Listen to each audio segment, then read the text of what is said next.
Welcome to Friday Night Football. It's the Shasta Sports Network. We're back here, Shasta High School, Thompson Field. Gary Moore, Daniel Miller. Daniel, welcome to the broadcast once again. Thank you, Gary. Glad to be here. We've got a pressure cooker going tonight.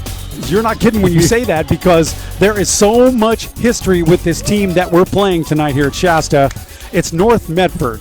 They are known as the Black Tornado, and they have got a grand history in Southern Oregon. They have won, Daniel, 7 state championships. That's impressive. And this is their first time here at Thompson Field, here at Shasta. It's going to be good. We're just on the beginning of the fourth quarter for the JV team, but there's so many things, and we've got some great highlights to share with you as the evening progresses and rolls on. The Shasta Sports Network is presented by Omega Mortgage.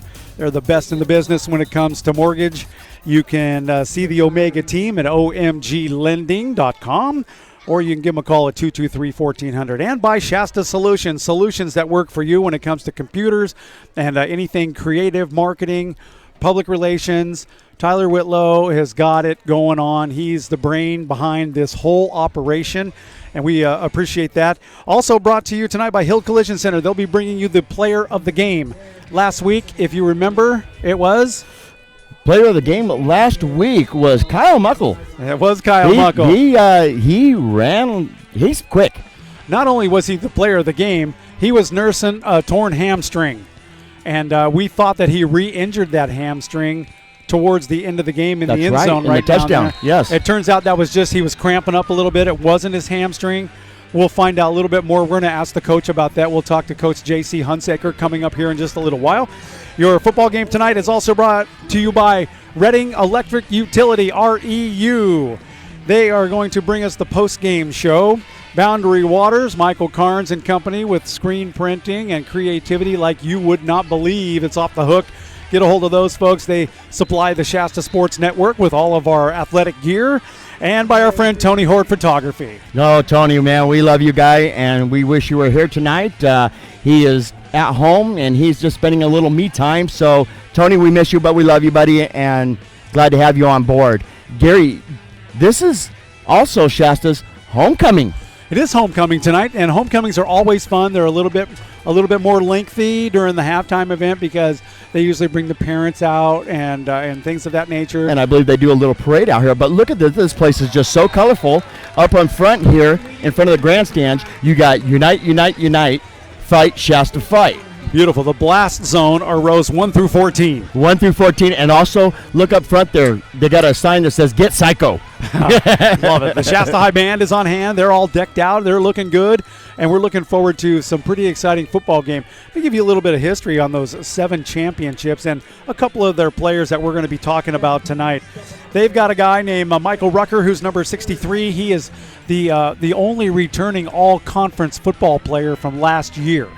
And that's pretty impressive. They have a gentleman, Joey Hunter, who had 2 receptions for touchdowns last year. A.J. Ray, who blocked a punt last year. They've got playmakers on this Black Tornado team, and we're looking forward to seeing it. They do, and they have some heavy hitters here, but they also have a guy, number 65, Trey Holmes. He is the cousin of Tyrone Holmes, who I believe was drafted by the Jacksonville Jaguars. That's correct. He got cut, and That's now the correct. Cleveland Browns picked him up. Yep, so he's a distant cousin, not a distant, he's a cousin of NFL football players, so you know the bloodline runs thick with athleticism and stuff in North Medford. They've been around for a long time. They've been playing since like 1940. Wanted to say a quick welcome to Matthew Bagley. He is their radio correspondent. He works for ESPN Radio up in Medford, and he has been very helpful to us with some of the team pronunciations and information about their team, and we joined his pregame. If he's available, we're going to get him to join our pregame too if he's got a few moments. We're looking forward to that. It's all about fun. It's all about football. It's homecoming, and there's excitement in the air here at Thompson Field. There is. You know what, and I had a conversation already with defensive coordinator Kirk Ramage, and he says tonight's key is going to be communication with his defense, and it all starts with his middle linebacker there, Troy Lyons. But the main communication is going to have to be in the backfield between Matthews and Dean. because he can't let what happened last weekend happen again. Did you ever get to the bottom of that? It looked like Matthews and Dean were having an argument, and I think it was that one of them came close to an interception and the other one wanted it. No, it was actually Dean was told to blitz. Oh. And Matthews was supposed to pick up his man, and he didn't, and the result was the team scored a touchdown against that. Oh. Dean was pretty upset about it. So Kirk Ramage says that has to be defined, and they have to stay in communications. That is the key for his defense. But he also said, Gary, Thompson Field here is Shasta's home court. Yes, it is. He says nobody comes and pushes us around in our home turf. Well, we're going to find out tonight, because I tell you what, the Black Tornado has got a history of putting a hurting on teams. And I like the fact that they've never played each other before. They don't know a whole lot about it. We're going to ask Coach J.C. Hunsaker in a couple of moments about that. He'll give us the full scoop on what he knows. You know they've watched game films. You know they've been studying this other team for quite some time. And I believe we'll find out for sure that Coach Hunsaker has a relative who lives in Medford, so he might have a little bit more insight than even we have. Oh, I didn't even know that. Well, I'm dying to talk to him and hear what he has to say about it. You know, even this JV game, there's been some hard hitting in this. There's some sticking going on. I think even the referee took a shot a few minutes ago right around the 10-yard line. He got tripped up. And yes, he did. It's fun to watch them all. You know, Shasta High School has been here for a long time, and we want to thank everybody from the Shasta High School administration, all the way from Heath Bunton, the principal, all the way down, Brian McIntyre, the athletic director, and J.C. Hunsaker, the coach, and Kirk Ramage, the defensive coordinator. They have been extremely cooperative for the entire effort. We did 3 or 4 games, including their Division II playoff game down against PV last year down in Chico, which they lost. And they've just been welcoming. They've been cooperative. They've been accommodating. And we're happy to be here. It's a beautiful football field. Let's set the scene for you. They've got the sprint turf, the artificial turf, the same type of stuff that you see out at Big League Dreams. Yep. So it's clean. It's precise. It's precision. It looks like a professional football field. Shasta, if the varsity is doing the same thing that the JV is, the varsity is going to be in all purple. That's purple jerseys, purple pants, and white letters, white helmets. And then, of course, the Black Thunder is in their red pants, white jerseys, and black helmets. So that's what it looks like here. We're kind of looking across the way beyond the bleacher section over there where the tornado is warming up. And I got to tell you right now, I'm going to say the Black Thunder on accident several times tonight. That's okay. They're the Black Tornado, but if you got a tornado, you got thunder. You got thunder. Okay, so if I make the error, I expect you to jump on me and straighten me out. Oh, I will straighten you out. There's 4 minutes and 19 seconds left in the fourth period. Shasta is down 7-3 in the JV game. In a moment, we will return with a conversation with Coach J.C. Hunsaker. This is the Shasta Sports Network on XSSports961.com. For over 50 years, Hild Collision Center is still family-owned and operated. It all started when Art Hild opened his first body shop in 1965. Today known as Hild Collision Center, the North State's most recommended full-service collision repair business. The Hild family is proud to continue business in this great community. Every year brings new changes in many forms, from new vehicle models, training and equipment, new technology in aluminum bodies and frames, computers, airbags, and Pearl Clear Coat paints. You can be assured that the team at Hild Collision Center are the best in class. The Hild Collision Center family would like to say thank you to the North Valley for trusting them with your collision repairs and allowing them to grow and support our community. Hild Collision Center on East Cypress Avenue in Reading. Online at hildcollisioncenter.com or find us on Facebook. Hild Collision Center, where you're always a satisfied customer. Timeout! Okay, guys, Summers really had his bell rung and could have a concussion. I'm pulling him out for the game. Rodriguez, you're in for Summers. Come on, Coach. It's just a ding. I'll shake it off. Yeah, he's tough. Plus, we need to win this to make the playoffs. Listen, we're a team and we need to look out for each other. Concussions are serious. No game is more important than your health. Take concussions out of play. If you're a coach, know the warning signs and never let athletes return to play before a healthcare professional says it's okay. A message from CDC. When your car is peeling more than your summertime sunburn, better get Mako. Give your car a makeover from Mako of Reading, America's #1 paint and body shop. Come in today for the $349 paint sale and bring back your car's color and shine. Mako of Reading paints personal, commercial, and fleet vehicles. Tight on cash? Ask about Mako's no-interest finance options. Call 226-0992. That's 226-0992. Located on Crossroads Drive across from United Rentals. It's no surprise, Biggins Lighting has been lighting up Reading for over 45 years. They have an amazing showroom displaying the latest in designs and styles, a dedicated staff providing superior customer service, and the most affordable pricing in town. Biggins Lighting is your one-stop shop for lighting, fans, fixtures, bulbs, and more. Looking for that special deal? Check in regularly for discounted and blowout items and ask about their internet price matching. Biggins Lighting, located on Pine Street just up the road from Lulu's in downtown Reading. Biggins, lighting up Reading for over 45 years. Okay, here with Coach Hunsaker, Shasta Wolves hosting the North Medford Black Tornado. What do you know about the Black Tornado? I know that they're a good football program. I actually, my cousin lives up in Medford, played for them. I think graduated in '99, and they had some real good years of success. You go back and kind of do the history of the program. They've won 7 state championships up there in the biggest division that Oregon has to offer. So there's pride, there's good athletes, there's tradition. We got our hands full. I don't know anything about them at all. In my studies this week, I have learned that they tend to go with that hurry-up offense too. How do you prepare for that? We're just trying to. The thing about preparing for a hurry-up offense is our defense sees it every day. So I don't think it's a huge culture shock to them and going, hey, we got to be fast. We got to be ready to look over to Coach Ramage, see what calls he needs to line us up with. So we're just going to hope that we put our guys in the right spots to fly around and fill lanes in the run game and make plays in the passing game. They've got athletes all over the place. We got to be solid defensively. I have seen huge developments already since the first week, and we talked about your hurry-up offense. They were much improved on that last week. Yeah, we were. It seems instead of us waiting on ourselves, we were waiting on the officials more last week, waiting for that whistle. And that's, we can't control the tempo that the officials set. All we can control is the tempo that we bring to the game. I was very happy with our quarterbacks and their more urgentness to get the guys ready to rock and roll. And it showed. We did a lot better offensively last week than we did 2 weeks ago. I noticed, talking about your quarterbacks, that because you have 2 really good quarterbacks, Garcia played most or a lot of the first game. Kilgore played a little bit more on the second game. They both did quite well. I mean, are you leaning any way towards one over the other, or are you going to still use them both?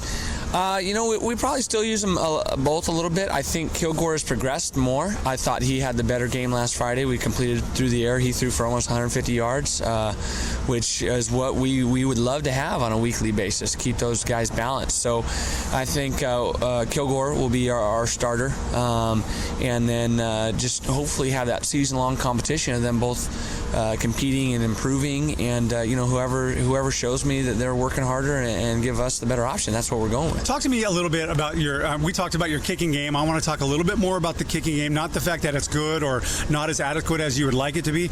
I noticed, and it's not just on your team, we got this punter who's back in position, and they tend to get the snap, and then they kind of run to one side or the other and kick. That seems new to me. It is new. It's a newer development.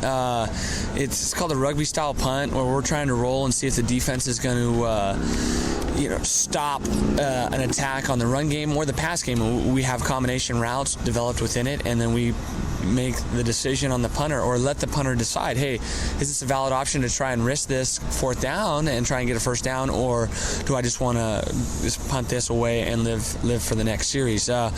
We've tried to experiment with a couple new guys there to give us a little better of a leg option, but maybe not as much of a run-pass threat. And we'll see. And we saw it last week against Red Bluff. North Medford had more of a traditional punt against Fortuna last week, so I don't know if you'll see that from them. But our defense is prepared, being that they prepare against that on our side all the time. So Our kicking game lacked a little bit as far as execution. We were doing better in terms of our distance on our kickoff, but the return was we were giving up returns. So I would rather have a shorter kick and no return. Yeah. So we'll see how we can efficiently execute. I want to talk about your running game for just a couple of seconds because I am always talking about Kyle Muckle and hoping he gets the ball because that guy is a human highlight reel all the way. I noticed towards the end of the game when he had that long play in the end zone, he may have re-injured his hamstring. Is that true or no? You know, he's we're milking him along. He's still not 100%. He wasn't last Friday, even though he had a heck of a game for us. We're taking it very slowly with him. He's doing very little throughout the week. He's coming in and seeing our trainer. He's going every day, and we're trying to get that swelling down, and just so he can get back to full health. We're happy that our bye week's earlier this year opposed to later, so we can shut him down during that time. We're not there yet.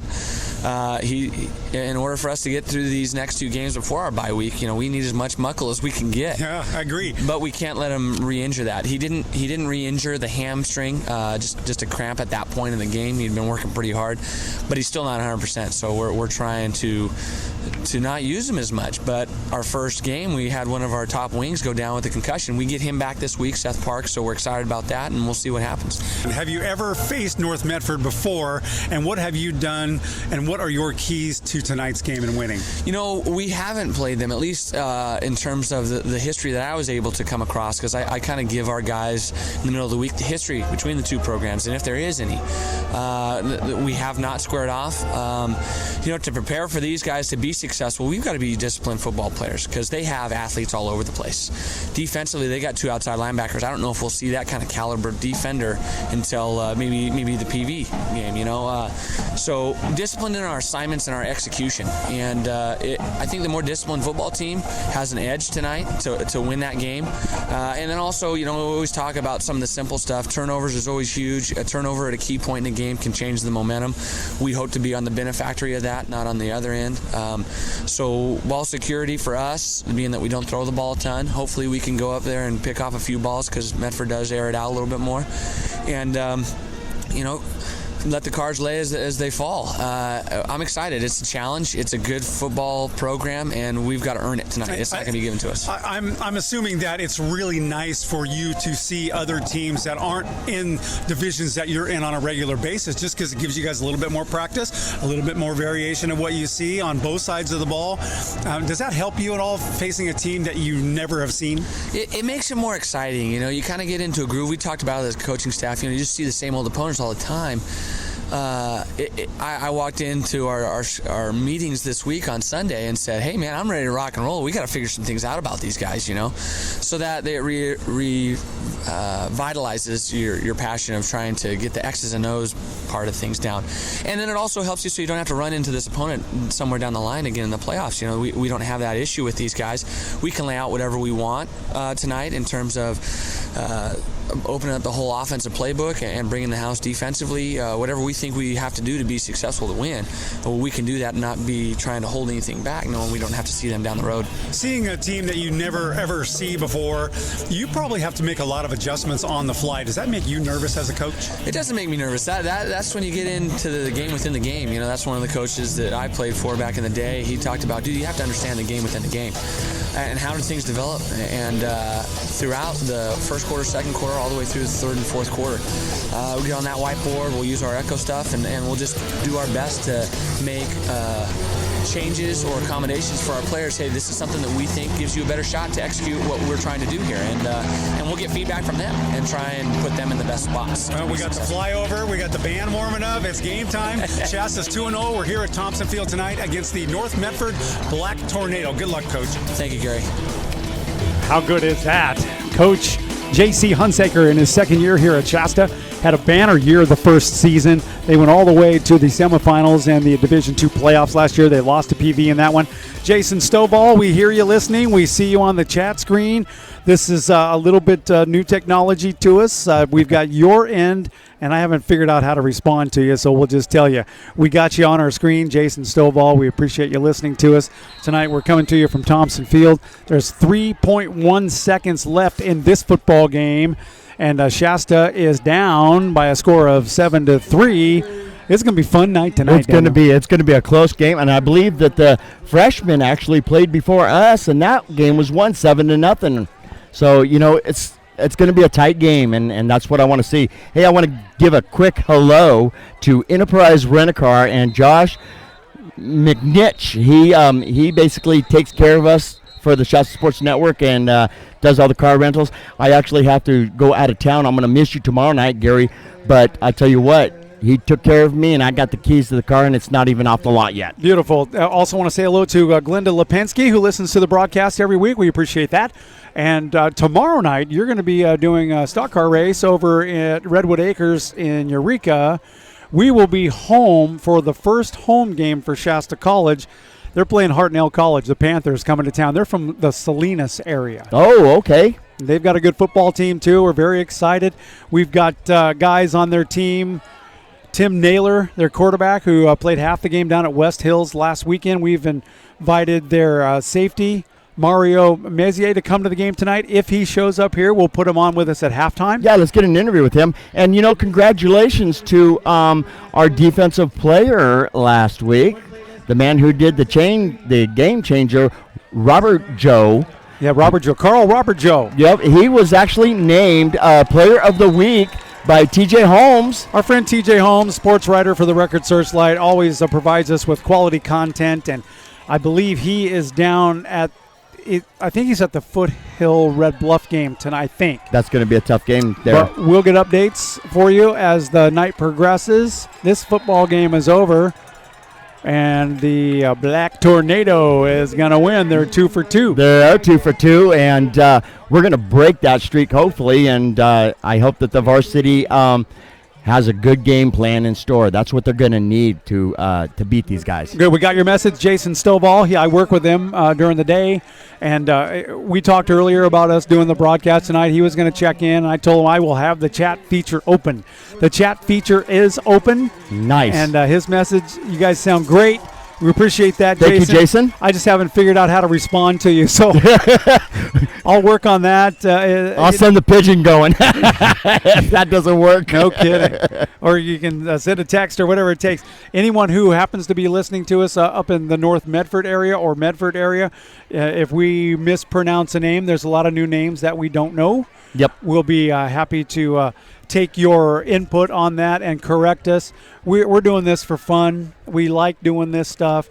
It's all about high school football. And we love football. Fun stuff it is, and you're welcome to chime in on the chat. So, Jason Stovall, thank you for being part. Jason and I have a lot of creative mind stuff that we talk about all the time. He does a lot of this stuff and live broadcasting through Facebook and things like that. Oh, fantastic. He is readingreviews.com. Oh. So if you want to go and get a review on a restaurant, Jason's your guy. If you want to get a review like on Woody's, he does a lot of stuff over at Woody's here in Reading. So he's your man. Oh, fantastic. He's got it, and he's kind of like my ear behind the broadcast to kind of let us know if things are working, because we don't know if they're working unless somebody tells us, hey, you're not on. Oh, he's texting you now, LOL. Yeah. We are on, Jason. Thank you so much. We appreciate that. Gary, look at this crowd. It's filling up quick. It is packed here tonight from end to end. And even the other side it's starting to get packed, but on the Shasta side, it is packed from end to end. And here comes the varsities coming out right now. They're being introduced. You'll hear the crowd when they come rolling in. The Black Tornado is on the field already. Mike Mitchell is head coach Mike Mitchell.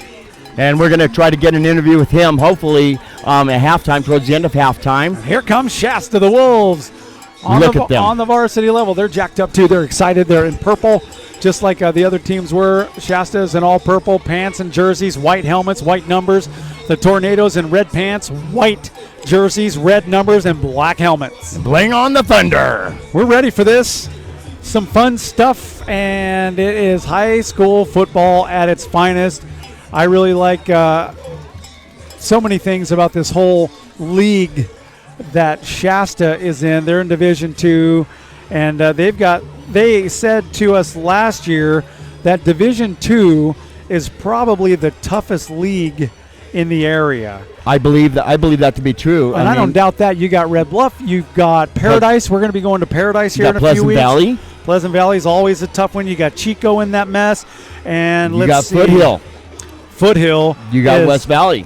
I'm telling you what, Foothill is going to be a contender this year, I think. Joey Brown's got a great thing put together for that outfit. Yes, he does. They won big last week against West Valley, and it was impressive. Here's a couple of words from Coach J.C. Hunsaker. He's the head coach and the offensive coordinator. He graduated from Big Valley High School up in Bieber. Oh, okay. You know, and that was in 2004, so not too long ago, just 12 years ago. He was a 3-year Letterman as a quarterback and free safety, league MVP as a senior. Also received the Coaches Award his senior year, attended Southern Oregon University. Whoa, so he's got some roots there. There's a connection with North Medford. Nice. The Red Raiders. He played collegiate football, then graduated in 2009, and he coached for 5 years at Central Valley High School before coming to Shasta. Just 2 years ago, he was the offensive coordinator at the varsity level in his last 3 years at CV. His first 2 years at Shasta, position coach at the varsity level, and now he's going on a 4-year program and second year as head coach. And one of the most accommodating when it comes to interviews and information about his team. You know, when we do interviews like we just did a few minutes ago, he obviously we're not giving away any trade secrets. No, anybody that's listening to us right now is not going to be calling up Mike Mitchell and going, hey, they're going to run Kyle Muckle about the first 10 plays. Exactly. It's not going to be like that at all. It's not that at all. So, Coach Hunsaker, I can't say enough. Heath Bunton, the athletic administrator, and Brian McIntyre, the athletic director, everybody has just been wonderful with this effort, and we thank them very much. We're happy to do it. They have been fantastic. Excited about Shasta College tomorrow.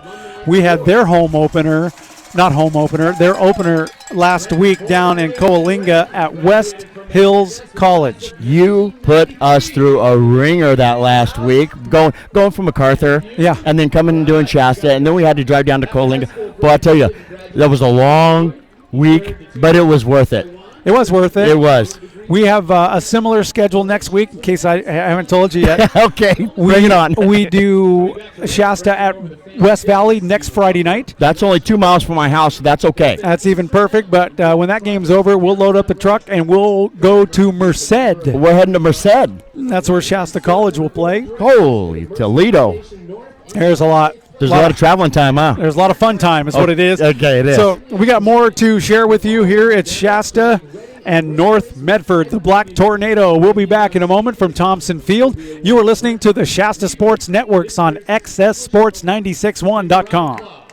Learning about the dangers of wildfires can help you save your home and those you love. According to experts, wildfires across the country are burning hotter and faster than ever before. After a severe fire season in which 1,400 homes burned, the National Fire Protection Association created the FireWise program. The program offers simple ways community members can work together to prevent their properties from becoming fuel for a wildfire. Residents can reduce the risk of their home's ignition by simply modifying their homes and immediate surroundings. For example, clearing a space around the home can reduce wildfire threat, reduce surrounding vegetation, and prune large trees. Even something as simple as cleaning gutters and eaves of leaves and debris can prevent an ember from igniting a home. When possible, choose heat and flame-resistant construction materials for homes, decks, porches, and fences. The most protective roofing materials will be rated Class A, including asphalt shingles and metal cement and concrete products. For more information, visit firewise.org. When you choose Hill Collision Center, you have the option to receive text or email updates as your vehicle goes through the collision restoration process. Read customer reviews and see before and after photos online at hillcollisioncenter.com. When your car has more scratches than your favorite Bee Gees record, better get Mako. Give your car a makeover from Mako of Reading, America's #1 paint and body shop. Come in today for the $349 paint sale and bring back your car's color and shine. Mako of Reading paints personal, commercial, and fleet vehicles. Tight on cash? Ask about Mako's no-interest finance options. Call 226-0992. That's 226-0992. Located on Crossroads Drive across from United Rentals. When your car is peeling more than your summertime sunburn, better get Mako. Give your car a makeover from Mako of Reading, America's #1 paint and body shop. Come in today for the $349 paint sale and bring back your car's color and shine. Mako of Reading paints personal, commercial, and fleet vehicles. Tight on cash? Ask about Mako's no-interest finance options. Call 226-0992. That's 226-0992. Located on Crossroads Drive across from United Rentals.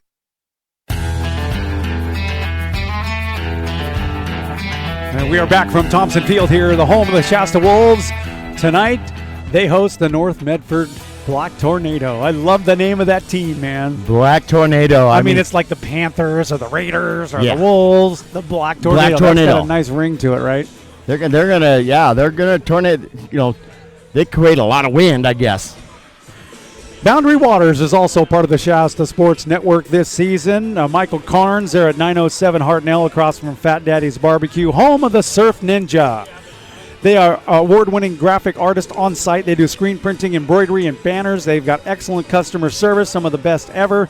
Excellent quality and turnaround. You can find them on Facebook. If you need teams, business, schools, and events, if you need apparel for, anything that you've got, they're the ones to go to. Boundary Waters, Michael Carnes, one of the good guys. And our Hill Collision Center, of course, they're going to be bringing you the player of the game. And our very first ever player of the game, and I'm not going to mess this name up ever again, Connor Corin, number 2 for Shasta. We ran into him, and he's had that last name for 17 years. He knows Nobody knows it better than him. So we waved him down during the JV game. We saw him roaming around Jersey, throwing the football around. We go, Connor, come over here. And I said, dude, I've had 17 different pronunciations of your name. What is it? And he says it's Corin. Corin. It's not spelled. It's smelled like Coffrin. Yes. But it's Corin. So, Connor. We had Cogrin the first week. Cogrin, right. Cogrin. And Danny said, I expect you to make 3 touchdowns tonight. So, he's got some pressure on him from you. Yes, he does. And we also had a conversation with middle linebacker Troy Lyons. Gary, everybody I've run into, whether it's at the game or whether it's just running around town, everybody has said, we've heard the network, and we love you guys. You guys are doing fantastic. And, it's just so gratifying to hear all these people saying how much they enjoy the network, and it's a great thing. Thank you, Jason, for the transition input. We appreciate that. Anybody who is online with us here, our YouTube chat feature, that's the G-More Audio YouTube channel. Feel free to write us, correct us, jump in and be part of the broadcast. We welcome that all the way for sure. And, some of this stuff is new to us, so we're getting acquainted. And we've got some graphics that we'll put up. Like there's a scoreboard for you right there. You can tell we're in the pregame show, and there's no score at this point. But I am watching a couple of people on their team down there, and that's quarterbacks. One of them, specifically with North Medford, is Javon Gale, number 13, and Joshua Robbins, number 14. They're both warming up right there at the 40, 38-yard line. And I believe that it is Gale that is going to be your starting quarterback, but we won't know until the game starts. But they're both excellent quarterbacks. They've got some standout players. Joey Hunter is a wide receiver. He had 2 receptions for touchdowns last week. And we expect him, and they expect him to have a pretty good game as well tonight. Yeah, and you know what? A lot of their number 25, he looked like Casey Felder. Yeah, Casey Fielder. He looks to be a little bit quick. I expect Dean to be on him. Looking at the Shasta warm-up side, I see Brian Kilgore taking snaps, and there's number 28, which you're going to hear a lot of tonight, and that is Diego Castaneda.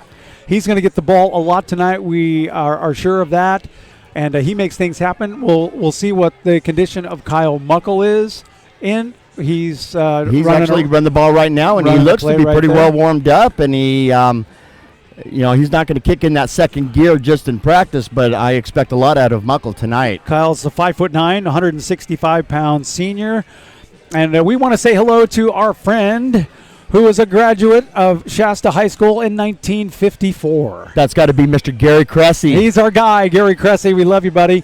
Wish you were here with us. And he's given us a little guidance and tips after our West Hills game. So we're going to try not to say as many numbers tonight, but we're getting accustomed to it as well. and we've got rosters in front of us, and we'll do the best we can, and we hope we do you proud, partner. We need to get the phone hooked up on this so we can call him during the middle of a game so we could talk to him and say hi to him. We do love you, Gary. Hopefully, Matthew Bagley from the radio station up in North Medford will get a chance to break away from his broadcast. He's a one-man show here, so he might not be able to break away, but he's got some inside information about the Black Tornado. And, what I find to be very weird, while Shasta is still warming up with 6:43 left to play, the Black Tornado is on the sidelines, their helmets off, kind of lackadaisical. I don't get it. They looked really relaxed. They do look very relaxed. That's kind of scary. That's actually kind of scary. I'll tell you, Gary. Look at number 44. I believe that is. Look at that guy. Looks like he can slam a ball over the goalpost. He's a big boy, and he's tall. As I look closely, that's one of the players that is not on their roster. We're going to have to find out from Matthew Bagley who number 44 is, because he looks like he could be a playmaker. He looks like Harold Carmichael from the Eagles he does. back in the 80s. Remember Harold Carmichael? He was a playmaker. Yes, he was. And so yeah, it's going to be exciting. If we can't get a hold of Matthew to get that, he's all the way at the other end of the bleachers, so he may not be available to us. But the stadium announcer will undoubtedly say his name, and we'll jot it down and make sure you've got the right name with the right jersey. Shasta's band is coming out on the field right now. They're getting prepared for the national anthem. We'll take a very quick break, and we'll come back. We want to include that anthem. It's homecoming night here at Thompson Field. The Shasta Wolves against the Black Tornado of North Medford. You're listening to the Shasta Sports Network on XSSports961.com. Teeter, and I'm the mother of 3 boys. My youngest, Joe, loves sports, music, and his youth group. One day, Joe asked me to drive him to school. We were going through a green light when another car ran a red light and hit us, killing Joe. The National Safety Council estimates 1 in 4 car crashes involves a cell phone. Hands-free is no safer. Visit nsc.org/callskill. You can now see before and after pictures at hillcollisioncenter.com. Professional grade repairs and satisfied customer reviews. Watch a free virtual tour of Hill Collision Center's state-of-the-art facility. See it online at hillcollisioncenter.com. We are back here from Thompson Field. Time for our national anthem by the Shasta High School Band.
All right.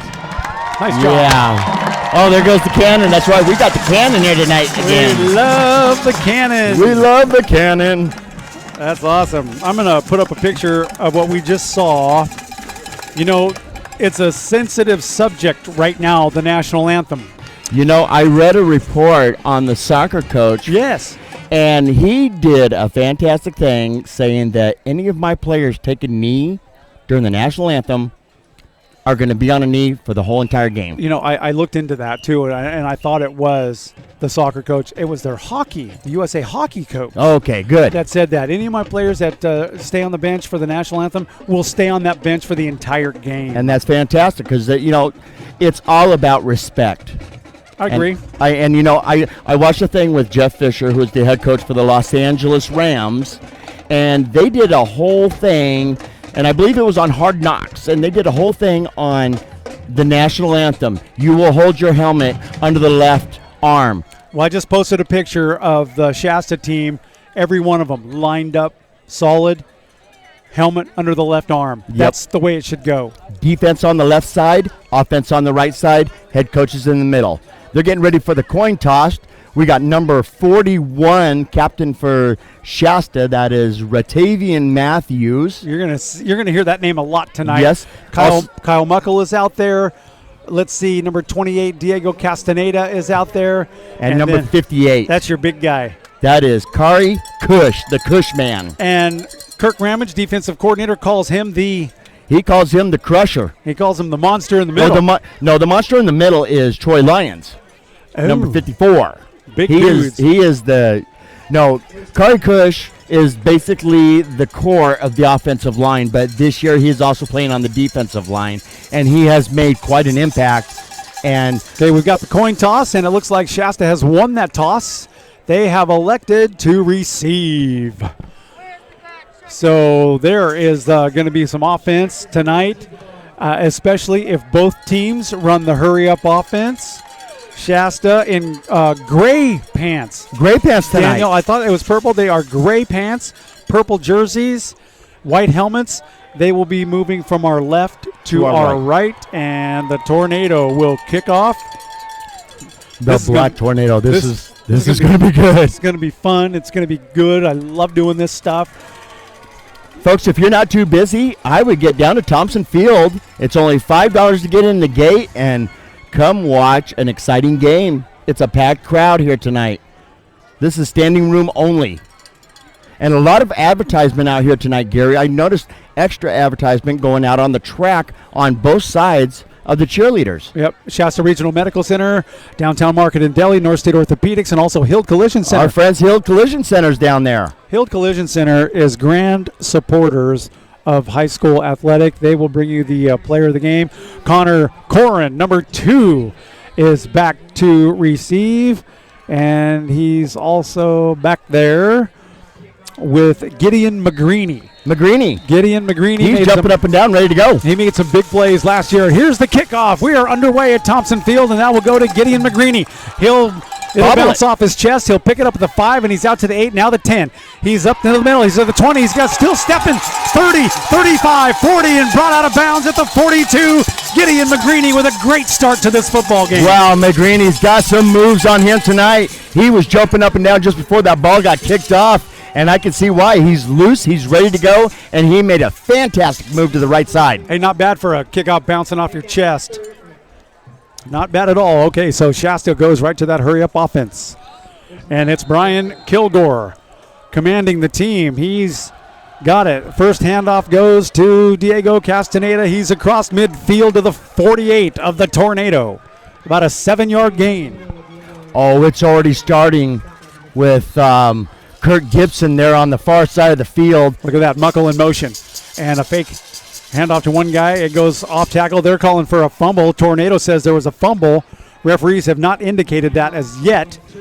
But even so, they may have picked up possibly a yard. It'll be third down. That was Diego Castaneda, the ball carrier. It'll be third down. Now watch how fast. The ball was just now been placed by the referee. And the whistle blows, and they're already on the line. They're going to snap the ball. The goal is to snap the ball within 5 seconds. Handoff goes to Muckle, right-hand side. He's down to the 44-yard line, and that's enough for a Shasta first down. You're going to see a battle going between Kurt Gibson there, and it looks like Sente Boria, number 8 on the far side there, Gary. They're already having some words with each other. Oh, that's always fun, right? There's the next play. Handoff up the middle to Castaneda. He takes it down to the 34-yard line, and Shasta is driving. It's going to be second down and 1, 10:55, still in the first quarter. We get your graphic updated. And flag fly. Already. You know what? That's going to go against the Tornado. That's a penalty right there. And you know what they had last year, and they have not seen it this year, and that might be something that we want to get involved in and see if we can provide for Shasta, is the referees were mic'd up last year. Yeah, they don't have no microphones, and you can hear them clearly. All right, handoff goes to Castaneda. He goes right up the middle, no gain. He barely makes it across the 30, maybe a 1-yard gain for Castaneda. There is a battle brewing there between number 8 and number 11 there. That's they got some words. There was already some pushing and shoving going on. Words are good. Oh, bad snap, but the whistle blew. There's a flag on the play. False start. It's going to be a false start. You know they're not going to get. I'm sorry. They're mic'd up. Oh, good. They are mic'd up. Beautiful. Fantastic. They didn't have it the first weekend or the first game. You know what you're not going to get tonight by Shasta? Delay a game. No. No way. All right, there's the snap. It's a high snap over the head of Kilgore. And Castaneda just falls on it. Right around the 50-yard line. That's going to be a huge loss for the Wolves near midfield. They're at the 49-yard line. Big loss. Bad snap is what that was. That was a high snap. And he did the smartest thing on just falling on it. Yeah, I have nightmares of those bad snaps when I snap one 15 yards over my punter's head once. Castaneda, the ball carrier, he is hammered hard at the 45. He picks up about 4 yards, and he is jolted. That is number 42, Justin Geyer for the Black Tornado. He just leveled him. I kind of felt that in my rib cage that time. Goodness. 3rd and 27. Long way to go. Corin in motion. Oh, another flag. Flags are down. That was going to be a pass play. Kilgore had dropped back to pass. Here comes the call. Another false start on Shasta. And I'm watching Hunsaker. He's all the way down here at the 30. Activity is at the 49 on the other side of the field. He's giving hand signals.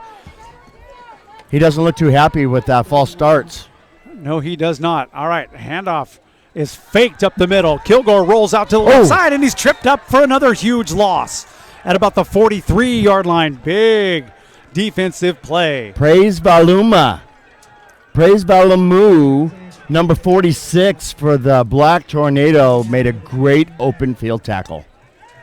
He tripped him up at the very last second. That'll be 4th down. Now here comes that special punt that you were talking about with Coach Hunsaker. A rugby-style punt. And this is new, and a lot of teams are doing it this year. It is somewhat new. And there's the snap, and he'll roll to the right-hand side. He'll make that kick, and the kick will bounce down at the 15. It'll be picked up, and he steps out of bounds at the 11. Yes. He had stepped out of bounds. The official was right on that. And Harley Robinson, who's a running back and an outside linebacker, a junior, 5'10", 165, was hoping to get a run back. He did not get it. He stepped his foot right on the bounds, and good coverage by Shasta. All the players down there immediately. Good coverage. We'll see if Jovan Gale is their quarterback. I'll let you know here in a second. And you can see the defensive backs, Dean and Matthews. They're already talking with each other. Jovan Gale, number 13, is your quarterback for the Black Tornado. And linemen are showing pass. You can always tell when they're going to pass. Yes. A lineman kind of can't get down into that 3-point stance, right? And they already got a false start on them. I wonder if the loud crowd has anything to do with it, but I tell you what, we've got a lot of false starts at the beginning of this game. Been 3 of them so far. Jovan Gale leading the Tornado, and he will hand off right up the middle, and Shasta stops him in his tracks. He didn't even have that ball tucked in. Our good man, Lane Bowman, number 88, on the stop there for Shasta. And look at that defensive line, Gary. They're stacked. They're huge. I'm looking at the guy right in the middle, and that's Jason Shepard. He's 6'2", 255. Tornado's got wide receivers out, 2 on the left, 2 on the right. Jovan Gale looking to pass. He's got one-man protection in the backfield. 4 wide receivers. There's the pass out to the right-hand side, and it's incomplete. Yes! Oh, now they're going to say it hit the ground. Oh, what a great diving. He tried to catch that. Kurt Gibson almost had the interception. That was close. Alias Spence, the intended receiver. That was in and out of his hand. Boy, where's the instant replay when you need it?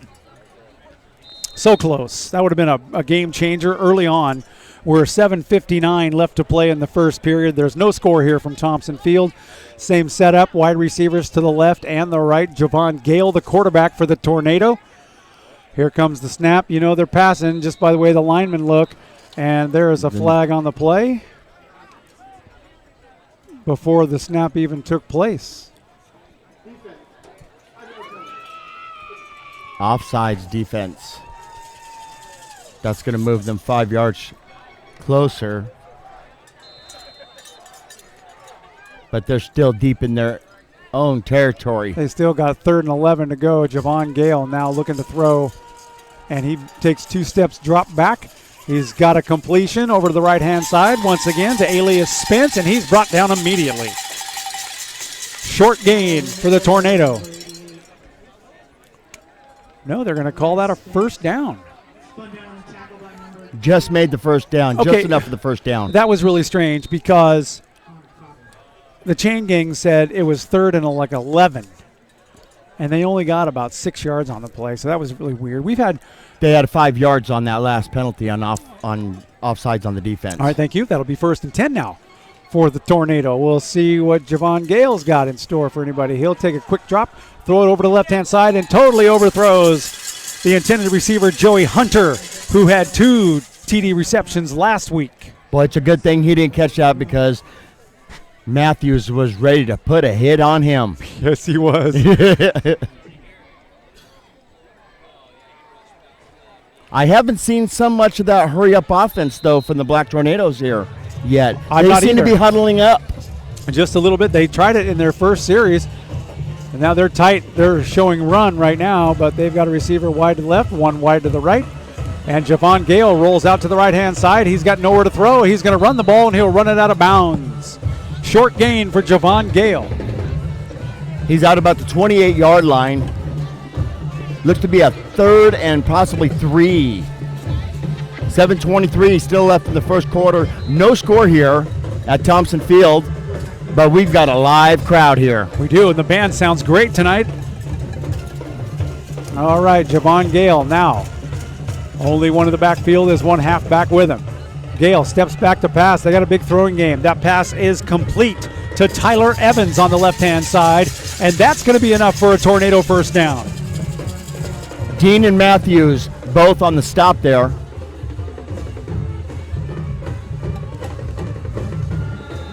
And looks like defensive coordinator Ramage is really pacing back and forth there. We see Evan Schreiber down on the sidelines from KRCR Channel 7 News. Evan, good to see you.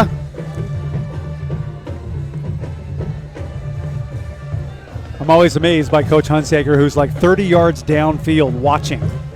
They got receivers. They got 4 receivers. A quick wide pass over to the right-hand side, and it's a double pass. He's got a guy downfield, and that is incomplete. That was very close to an interference call on Kirk Gibson there, but you know what? It was good coverage, both going for the ball. That was a trick play. That's considered a trick play. So the snap went to Javon Gale. He immediately threw it out to Joshua Robbins on the right-hand side. Joshua Robbins cocked it back and threw it about 30, 40 yards downfield.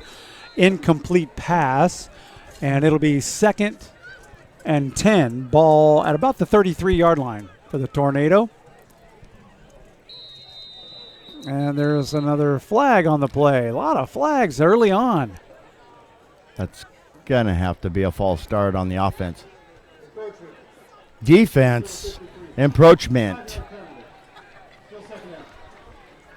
So that'll make it 2nd and 5. That was on Dawson Brooks. Defensive tackle. Alias Spence, the lone receiver, far wide to the left. He's got lots to choose from. Javon Gale rolls over to the right-hand side, and he looks downfield. He's got a guy wide open at the 50 or 45-yard line. Number 11, Joey Hunter, with a big reception, and now they are down into Wolf territory at about the 40. And that's Alex Dotson on the stop for the Wolves. But, boy, this is a passing offense. They roll out to the left, they roll out to the right, and it looks like they're going to take off and run, and all of a sudden, boom. Ball placed at the 43. Javon Gale now up over center. Not in the shotgun formation. Another flag coming out. That's like Flag City. Another encroachment call on Shasta. All right, you can see middle linebacker Troy Lyons holding his hands up, and he's talking to his guys. wanting to know what the heck's going on here. They This do a is lot. not us. They do a lot of hand signals. And Ramage, I said this last week, and I'd say it because I think it's funny. It's a new pair of shoes for every game. Yep. He's your man. He is back and forth, and All right. he's not happy with what he's seeing. A handoff right up the middle goes to Justin Geyer for a short gain, almost close to the first down mark. He might be a yard shy. And Alex Dotson on the stop, number 55 for the Wolves. Wow. Pretty even football game so far. It looks like the very evenly matched teams. Javon Gale now up over center. That's a quarterback sneak right up the middle, and that should be enough for a first down. Short gain, but plenty enough to get 1st and 10 for the Tornado. And they are right about the 27-yard line of the Wolves. So the Tornado threatened to strike first. And the clock continues to run. 5:33 in the first quarter. Back in the shotgun. And we've got a quarterback change. It's not a quarterback at all. It's a running back who took the snap. And that is Praise Vilimu. Praise runs that ball over to the right-hand side. They snapped it right to him. He's number 46, just for future reference. Praise the Lord, he's huge. He is big. He's a big boy. So Javon Gale has got Praise in the background again in the halfback's position, and he is stacked up at the line of scrimmage. And that's our middle linebacker, Troy Lyons, on the stop. Boy, he's just hit him, picked him up, and put him down. That's the beauty of that. I mean, that kid can hit hard. He didn't hit him hard. No. He grabbed him, and he wrapped his arms around him and picked him up off the ground and laid him down. That middle linebacker, Troy Lyons, he's a tough character. All right, Praise in the backfield, the halfback position. Over center goes Javon Gale. Javon with the snap, 3-step back, throw over to the right-hand side. That is complete over at the 18-yard line. Intended receiver, Devin Shook with the gain. Alex Dotson on the stop, but I tell you what, number 11, Kirk Gibson, just got ran over. 4:17, clock is ticking, left in the first period. No score here, but the Thunder in the red zone. The Tornado. There's thunder in the Tornado there. That's okay, Gary. Where there's a tornado, there's thunder. Handoff goes to Praise, and he is hammered right away by 2 Shasta Wolves. That's going to be a loss for North Medford. Well, you got Bowman on the stop there. But you also had Hughley in on the stop, too. That defensive line really needs to make a stand right now here in the red zone, Gary. He's second down at about 13 for the Tornado. Javon Gale is tight up over center. He's got receivers on each side. He takes the 3-step backwards and throws it over to the left-hand side, and that's intercepted, and off it to the races he goes. He's the punter. Corbin Muckle, number 9 for Shasta. Read that perfectly. Watch the quarterback eyes. He wanted to go out where Dean was covering his man, and Muckle was right there. What a great play by Muckle, and he brings it out to the 47-yard line. That's a break Shasta was looking for. 3:21 left to play in the first. Oh, defensive coordinator, he just adjusts his hats and still keeps the same look in his face. I know. I love it. Okay, so Brian Kilgore, quarterback. Muckle in motion. He'll get the ball. Off tackle to the right-hand side. He'll gain about 3 on the play across midfield down to the 49. They need to get that no hurry, no huddle offense and hurry up offense rolling here and get the defense off. Catch him off guard. Here comes the snap right now. Muckle in motion again, and they go right up the middle to Castaneda, and he's got a big gain. Probably enough for a first down, and they do. First down at the 42-yard line of the Tornado. They're already lined up, ready to go. Look at that, Gary. Yep. Very nice. They've come a long way. Corin in motion, and he gets the ball, takes it right from the snap, and he's going nowhere. He'll take about a 3-yard loss. Boy, they had one player on Castaneda. He didn't even have the ball. No. They do that trick stuff where sometimes they'll take the man in motion and they'll snap the ball to the man in motion and not the quarterback, and he'll just take off running. Kilgore looking for a play from the sidelines. Didn't get it. Now he's going to make one up on his own. Here comes the snap right now. He'll hand it off to Castaneda over right tackle. He'll take it back up for a few-yard gain down to about the 43-yard line. It'll be third down. Isaac Manuel on the stop for the Tornadoes, the Black Tornadoes. This is a handoff to Muckle around the right-hand side, and he's got running room, and he takes it all the way down to the 22. Kyle Muckle with a big run. Beautiful run by Muckle. He just went around the right side, Gary, found the open hole, and went right through it. This is the Shasta hurry-up offense that I'm accustomed to. They're already ready to go. Handoff in the middle. That goes to Castaneda. Might have been a bobble. He dropped it, but I think he fell right back on it. So Shasta will lose a couple of yards on that, but they'll still retain possession. Good recovery by Kilgore. There was a little miscommunication on the handoff of the ball. Oh, bad snap, and Kilgore will fall on it. That'll be a huge loss back to the 38. It'll be third and a long way to go. The Wolves cannot make mistakes like this, Gary. They have to get that under control. Shasta calls a timeout. We'll take a 30-second timeout, and we'll be right back. You're listening to Shasta High Football from Thompson Field on the Shasta Sports Network on XSSports961.com.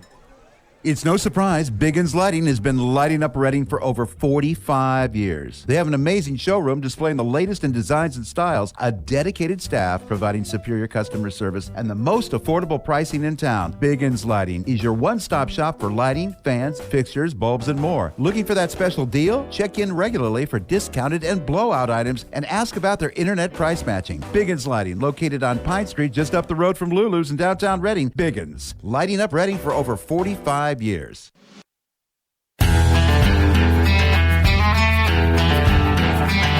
Back here at Thompson Field. Quick timeout for the Wolves. No score with 1:32 left to play in the first period.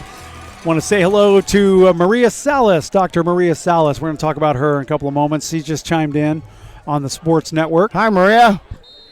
She's community involved all the way, and she's a wonderful person. And there is going to be a penalty on the Tornado. That'll be an offside call on them. Encroachment. Oh, they used to call it offsides. Now it's encroachment. It's encroachment. We're going to keep the vocabulary correct here. Kilgore back to pass, throws it right over the middle. He's got Muckle, but overthrows him down at the 10-yard line, incomplete. He was wide open there, Gary. He had nothing but daylight.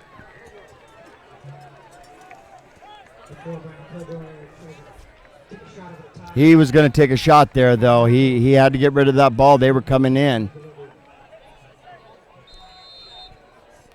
Going to be 4th down and 18, 1:29 left in the first quarter. Ball's on the 31-yard line. And there's that punt, and it will go out of bounds at the 1-yard line. Wow, that was a beautiful kick right there at the 1-yard line. Foothill up 7-0 the first quarter. They had a 55-yard pass to Carter Smith, and Brian Harvey punched it in from 1 yard out. Foothill up 7-0 with 8:50 to play in the first quarter. That was a beautiful kick by Corbin Muckle. Fantastic. Also the man who intercepted the ball, but unfortunately the Wolves could not turn that interception into 7 points. There's a message from Dr. Maria Salas. I am super excited to be asked to team up with the Shasta Sports Network this season during a halftime show. She's going to be a guest host for us. I'm sure all the games will be fun. You don't want to miss the season with Shasta High or Shasta College football. Listen to Gary Moore and Daniel Miller on the Shasta Sports Network. Handoff goes right to the outside, and that might be a safety. That is a safety for Shasta. Ratavian Matthews on the stop there, fought his way through and got in there and got the running back. Fantastic play by that defense. And Coach Ramage, defensive coordinator Ramage, is still not smiling. He is all serious about this game, Gary. He's fun to watch. Oh, he is. When there's nothing going on, look for Kirk Ramage. There's something going on with that guy. There's something going on with him.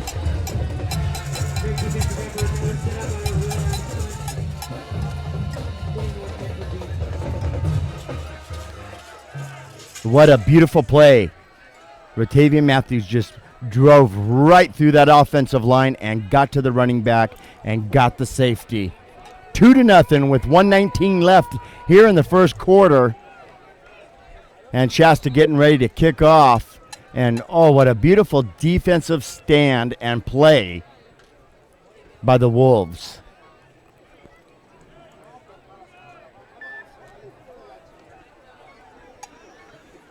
And Connor Corrin back. Now, I thought it was supposed to be a free kick, basically like a punt. But no, they're making them tee it off. Why? I thought you had the choice. You have the choice.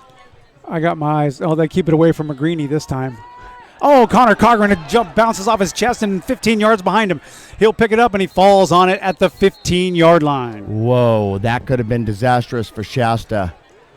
Oh, Ratavian Matthews gets his name on the highlight tape. Yes, he does. Nice he does job. a fantastic job, and that's a good defensive stand, and that's exactly what defensive coordinator Kirk Ramage was looking for. Our friend Barry Weisswasser from the Asphalt Cowboys tuned in here tonight to the Shasta Sports Network. Thank you, Barry. We'll see you early in the morning. The Asphalt Cowboys got, of course, their big community barbecue going on Sunday in Lake Redding Park.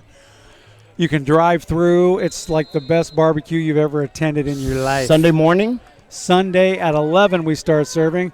There is the snap. Ball carrier is Castaneda right up the middle, close to a first down. That barbecue that the Asphalt Cowboys do is always fantastic food. Thank you, Barry. Barry's going to join us for a game when we go down and play Yuba College. Castaneda, the ball carrier. He's over the 25.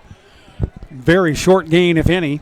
I'm glad that Barry's going to be filling in for me. Barry is a fantastic guy. Barry's fun. He could announce a snail race and make it sound fun. Love that guy. All right, hand off to Muckle, right-hand side. He cuts inside. Now he's close to another first down for Shasta at the 35. He's got the first down, Gary. He is right there at the 35. And the chain gain moves.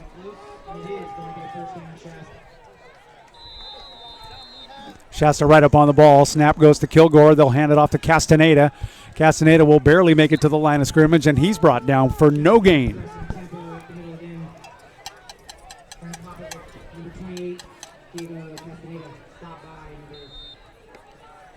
Shasta right back up on the ball. Handoff is fake to Castaneda. Muckle will get it around the right-hand side. He's at the 40, now at the 45, at the 47, and he's still going across midfield, and there's a late flag on the play. That might be a face mask there or a helmet-to-helmet hit. And that looked to be number 13 for the Black Tornado. Illegal helmet contact. You had that right on the helmet, Dan. Number 13 on the defense, which is their quarterback. Javon Gale playing on both sides of the ball tonight. There's 8 seconds left in the first period. Shasta leads 2-0 here at Thompson Field. Kilgore set to take the snap. He fakes it to Castaneda and gives it again to touchdown. Shasta on the move goes Seth Park. Seth Park just came out of nowhere and ran down the sideline and in for the touchdown. Fantastic job for the Shasta Wolves. Seth Park suffered a concussion in the first game against Anderson. He did not have any contact last game, and he's back again tonight, just like Coach Hunsaker told us. And look at him go, right over the right-hand side, and that is going to be – they're going to bring it back. They are bringing it back. There's a penalty on them. We'll get the and another flag comes out after that. I think that was the referee giving his flag back to him. We had a holding call on Shasta. Brought back. So Seth Park will have another shot at it, but instead they'll fake it to Castaneda, give it to Connor Corrin around the left-hand side, and he's dodging and moving it. Man, he's hammered from the side. Ball comes out. I think it goes out of bounds, but the sideline players of the Tornado say they fell on it. And they did. They got it just before it went out of bounds. Wow. And we've got a Shasta player down on the field. Man. That isn't is that Cogrin down? Corrin? Corrin? It might be. We'll see. That is also the end of the first quarter. That was the last play of the quarter. That's Steve Westlake down attending him from Maxim Physical Therapy. They're heavily involved with the sports world here locally. I believe that is Connor Korn, Daniel. And they'll tend to him, and we'll take a quick break, and we'll be back. You're listening to Shasta High School Football on the Shasta Sports Network on XSports96.1.com. Timeout! Okay, guys, Summers really had his bell rung and could have a concussion. I'm pulling him out for the game. Rodriguez, you're in for Summers. Come on, Coach. It's just a ding. I'll shake it off. Yeah, he's tough. Plus, we need to win this to make the playoffs. Listen, we're a team and we need to look out for each other. Concussions are serious. No game is more important than your health. Take concussions out of play. If you're a coach, know the warning signs and never let athletes return to play before a healthcare professional says it's okay. A message from CDC.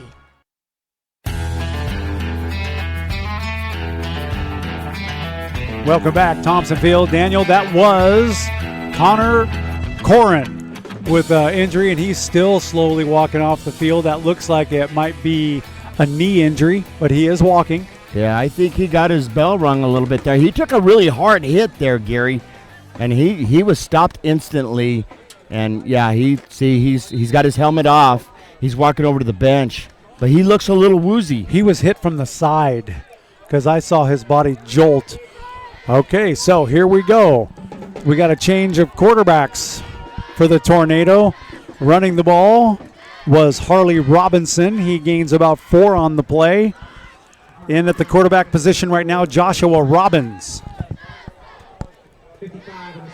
And, you know, as we mentioned to Matthew Bagley, the ESPN reporter for the Medford team, about our quarterback. We got 2. Yes. That are in competition. Garcia and Kilgore. And he said they've got the same deal. Yes. Javon Gale and Joshua Robbins. And the handoff goes right up the middle once again to the ball carrier. And that's the same guy as last time, Harley Robinson. He'll pick up a few more. It'll be 3rd down and a long 3. And that's our guy, our outside linebacker, Alex Dotson on the stop there for Shasta. Actually, 2nd one in a row. Stopped him on that last one, too.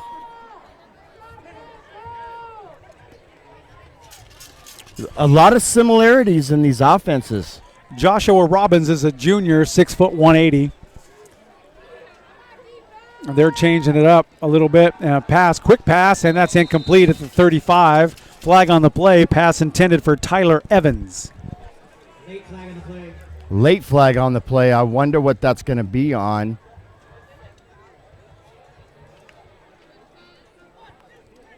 Here comes the call. Personal foul against Shasta. Roughing the passer. Well, they're putting the pressure on. They just got to watch out for these little mistakes that they're making. I've always been an advocate of you rough them up early in the game. They'll hear your footsteps later in the game. Yes, they will. So with a game that's so close, I have no problem taking a penalty here and there, but you put a helmet sticker on the guy. Yes. And they'll know that you're coming, and they'll be looking for you for the rest of the game. Let them know that you're there. Joshua Robbins up over center. He'll take the snap, and he'll hand it up right up the middle once again, and he's going down quickly, and that's Harley Robinson hammered. And another flag on the play. What a beautiful play by Alex Dotson. Another stop. And it looked personal foul. That might be a face mask is what we got against Shasta. That's on Dotson. Again, and you know, they play with so much emotion that, you know, the mistakes happen, and they got to overcome them and not get frustrated and move forward. Jeremy O'Neill from the Veterans Home is listening to us tonight.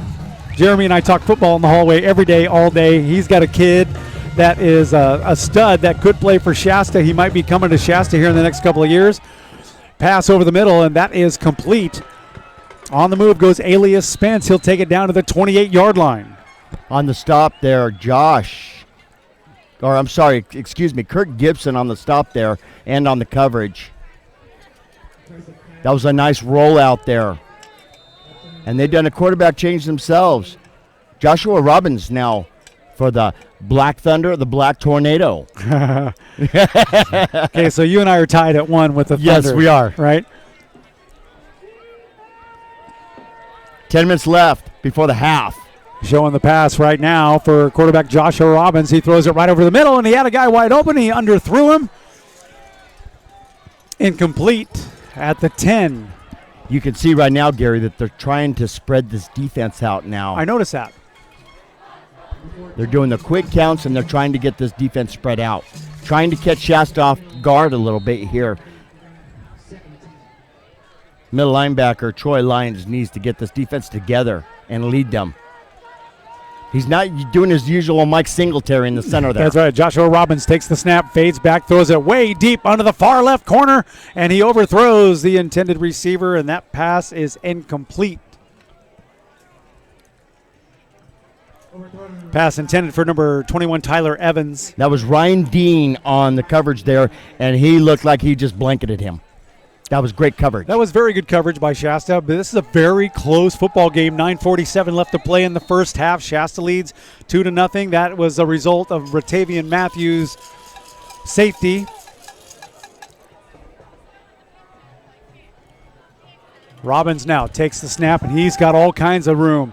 And he throws it, and that ball looks like it's intercepted. Ratavian Matthews on the interception. Wow. Look at that, Gary. He read that all the way. Well, the player of the game score is lopsided right now. Yes, it is. How about and that? Again, defense wins games.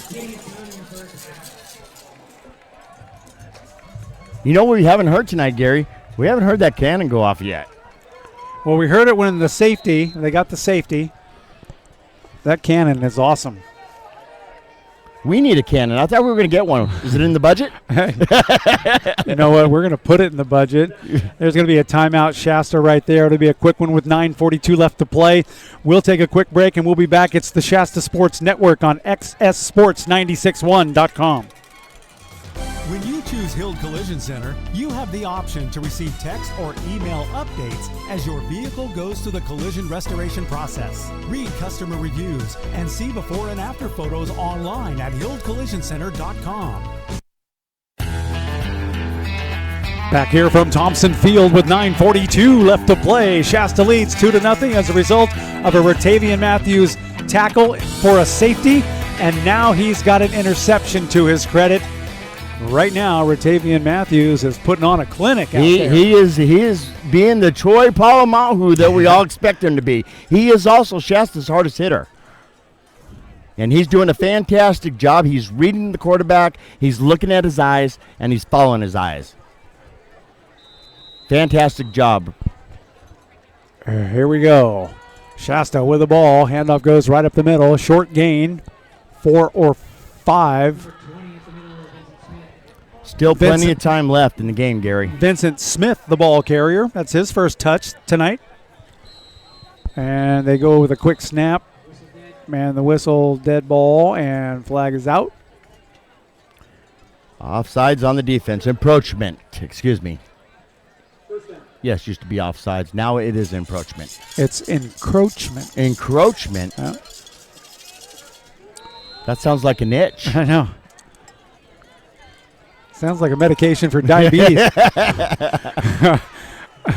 Handoff fake to Vincent Smith up the middle. There's a couple of flags down. That might be a late hit.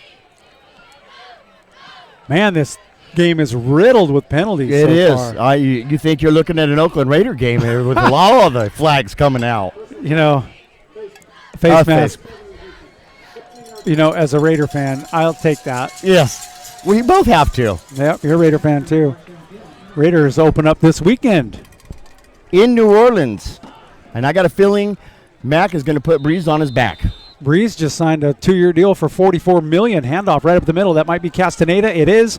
He's very close to midfield. He's across it now down to the 45-yard line. Big gain and a first down for Shasta. Wow, did you see that shot in the backfield? That was Seth Park just taking a hit because the guy thought he had the ball. Seth Park is a stud. He knocked him about 5 yards back. Okay, there's the snap. Handoff goes to Vincent Smith right up the middle. He'll gain about 1.5 yards before he is piled up by the Tornado. Ball will be placed at the 43 or 44, closer to the 44 at the moment. And Shasta right up on that ball. Snap goes to Kilgore, and he'll hand it off right up the middle.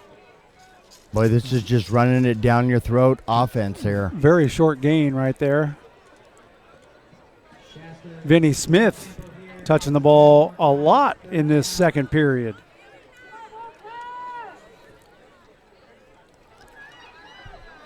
Oh, and that was trying to be a quarterback keeper. Kilgore hangs on to it, has nowhere to go, spins around. He's brought down for a 2-yard loss. It'll be 4th down and about 6. It looks like Dylan Ireland on the stop for number 71 for the Black Tornado. Big boy there. Oh, we got an offsides, I think, on defense.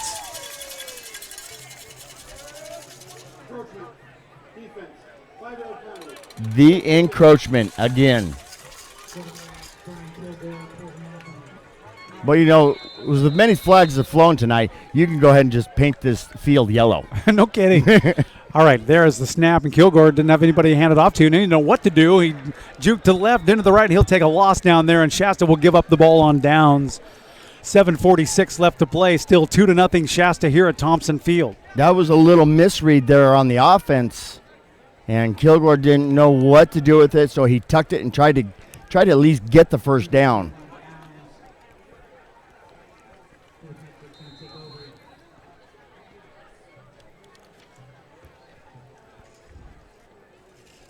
And their defensive coordinator, Ramage, he is ready to roll now. It seems like he gets a giddy-up in his step once his defense takes place. He does. He's a character. Joshua Robbins hands the ball off the right-hand side, and he is hammered by Ratavian Matthews. There's a good look at Ratavian Matthews. His helmet popped off. That was a hard hit, the hardest hitter that they have on that defense. Actually, Matthews is coming off now. He hit him pretty hard. Alex, I love this name, Alex Janakis, the ball carrier. Short gain for the Tornado. And Joshua Robbins in there at quarterback right now. He's up over center. He's got 2 guys in his backfield, one wide receiver to the left, one to the right. He'll pitch over to the right-hand side, Janakis, and he's got room to move, and he takes it down to about the 43-yard line before he's ran out of bounds by Gideon McGreeny. McGreeny with a great open field tackle. Boy, if McGreeny would have missed him, he would have been gone. Great open field tackle.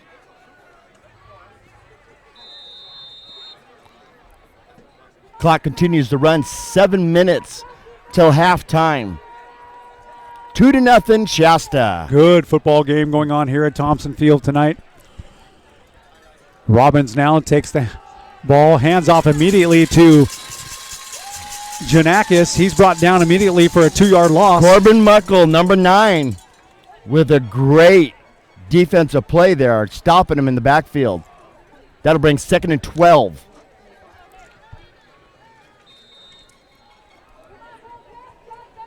.6:28, clock continues to run. Be 2nd down and about 12 yards to go for the Tornado. Joshua Robbins, your quarterback. He throws it immediately out to the left-hand side, and that is incomplete, intended for Tyler Evans. That was just not a good pass. No, it wasn't a good pass, but I'll tell you what, Dean was right there playing his man tight, but I almost thought that they wanted to jump on that because it could have been a backward pass, but it wasn't. It was borderline there.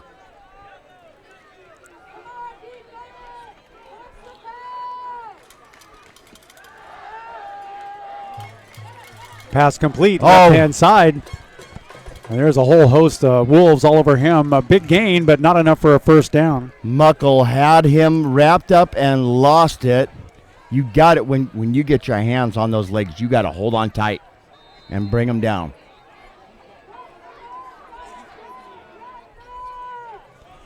Foothill leads 14-0 at the end of the first quarter.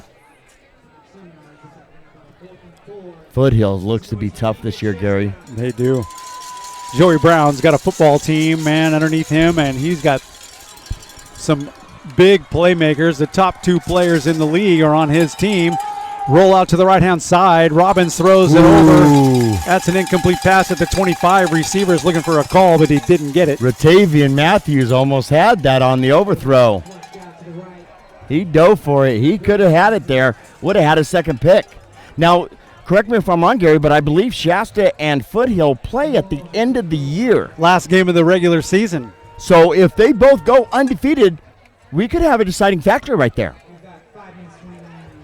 Which means that they would probably play each other the very next week. Wouldn't that be good? And it could be here. Yes, it could be. Okay, so handoff goes up the middle. That was either Castaneda or Vinny Smith. A great defensive stop once again by Shasta on that last possession there. 5:12 left in the second quarter. 2nd and 8. Big high snap for Kilgore. He'll hang on to it, run it up the middle. He'll gain about a yard before he's hammered and backed off about 2 yards. That was a broken play. I think Kilgore was looking to hand that off. That's a fumble. And his man in motion. That is a fumble. Really? It is a fumble. Tornado will get the ball. Tornado will get the ball. Whoa, didn't see that. These shots that the Tornadoes are taking, a lot of them are just straight helmet hits. I've been seeing a lot of that, and either the calls aren't coming to them. Robbins, your quarterback, up over center right now. He'll hand off right up the middle once again, and that's a pretty sizable gain for Harley Robinson. Close to another first down it is. And Connor's back in the game there. Connor Corrin back on scene. Corrin. He's on the stop there.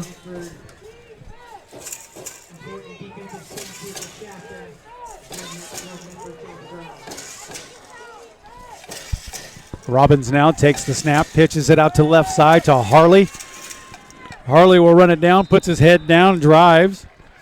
He'll gain about 8 on the play. Harley Robinson. And Corbin Muckle on the stop there.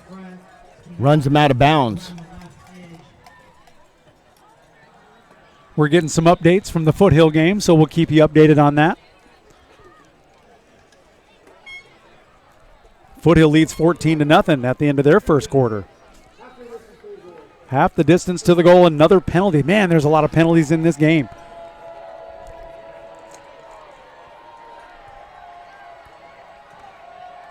Oh, you can hear the crowd doesn't like that one.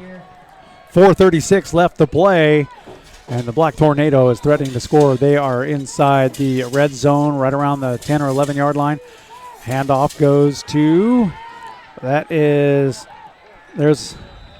another flag on the play. Harley Robinson takes it down to the 1-yard line.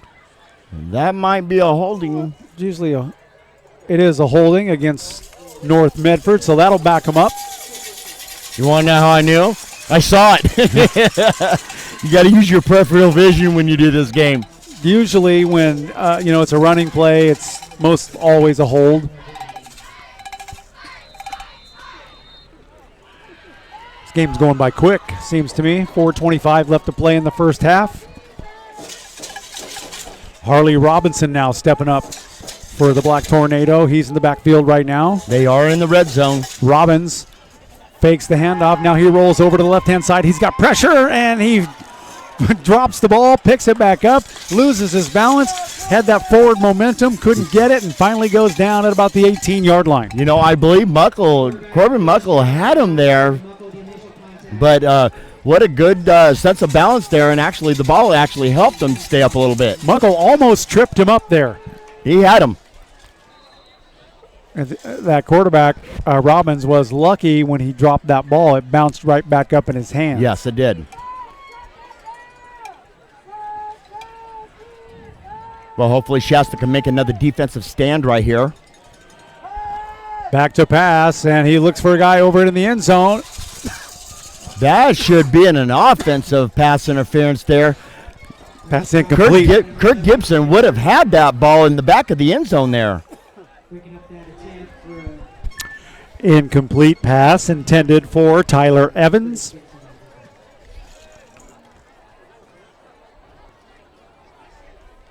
And we've got a 3rd down and 16. And, Gary, I still have yet, I saw that offense of the hurry-up offense starting to come from the Black Tornadoes, and now it's kind of disappeared, and they're huddling up again. Joshua Robbins takes the snap, looks right over the middle. He's got a guy, and that is incomplete. No, actually, he caught it, number 11, after the tip. Joey Hunter caught the ball. They are going to call it a completion.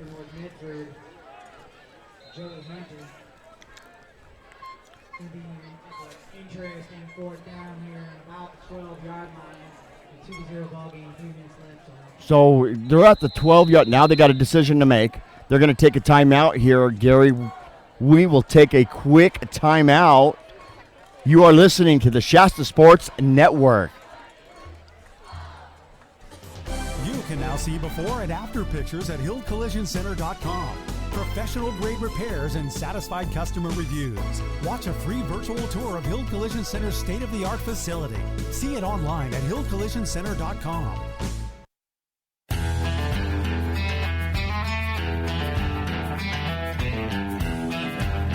Back here at Thompson Field with 3:01 left to play in the first period, or the first half, I should say. Shasta leads 2-0 on a safety. That was courtesy of Ratavian Matthews. And it was a great play by Ratavian. He broke right through the offensive line there. We were hoping to have Shasta College safety Mario Mezier on with us. He just wrote me and said, I'm preparing for tomorrow night's game. I'm resting. I'm not going to make it. So we wish him well tomorrow, and I'm sure we'll be saying his name a lot tomorrow night. You got to give him to that when they're studying. Absolutely. You got to give him that. Best place to be the night before a big game is home. Robbins takes the snap, rolls over to the right-hand side, looks into the end zone, and that is broken up. Almost picked off there by... That's Muckle. Number 9. Oh, and a defensive penalty. Roughing the passer. Once again, hurts Shasta. That'll give them half the distance to the goal and an automatic first down. Yikes. That's going to hurt. They have to stop with these penalties. There's been more penalties in this game on both sides of the ball than I've seen in 5 games. Yes. The 5 games we've done. Man. Oh, I would not want to go up against defensive coordinator Ramage at halftime. I'll tell you that right now. You're going to see a drill sergeant come alive. Joshua Robbins up over center right now. He'll hound off right up the middle. Shasta hits him immediately, but they'll still gain a yard or two. A lot of whistles, a lot of yakking, a lot of trash talking. Oh, there's the ball's very gonna be emotional. Ball's going to be spotted at the 1-yard line. This is a very emotional game, Gary, and when you make a hard hit, and number 53, he's coming out now. Dawson Brooks, very emotional player, and he was on the stop there. I want to clarify for Barry Wasweiser, Asphalt Cowboy, it's not encroachment, it's encroachment. It's encroachment. Black Tornado right up the middle, and he goes over the line. Touchdown, Medford. That was like one of those Marcus Allen jump up over the line touchdowns. Right up the middle. He leaped right over that offensive line and defensive line and came down on his right shoulder there. Praise I'm sorry about the name, Viliamu. We don't mean to not pronounce it correctly. We just don't have a pronunciation guide. But praise Viliamu. Praise the Lord. Praise the Lord, he's huge. Got a left-footed kicker. Him in for the extra point. There's the placement. There's the kick. It is up, and it is good. And with 2:12 left to play, North Medford leads 7-2 over Shasta here at Thompson Field. We'll take a quick break, and we'll be right back. It's the Shasta Sports Network on XSSports961.com. It's no surprise Biggins Lighting has been lighting up Reading for over 45 years. They have an amazing showroom displaying the latest in designs and styles, a dedicated staff providing superior customer service, and the most affordable pricing in town. Biggins Lighting is your one-stop shop for lighting, fans, fixtures, bulbs, and more. Looking for that special deal? Check in regularly for discounted and blowout items and ask about their internet price matching. Biggins Lighting, located on Pine Street just up the road from Lulu's in downtown Reading. Biggins, lighting up Reading for over 45 years. Do you ever wonder what happens to your vehicle behind the scenes at an auto body collision repair facility? Wonder no more. Go to HilldCollisionCenter.com and watch a virtual tour of the North Valley's finest and most recommended collision repair business. HilldCollisionCenter.com.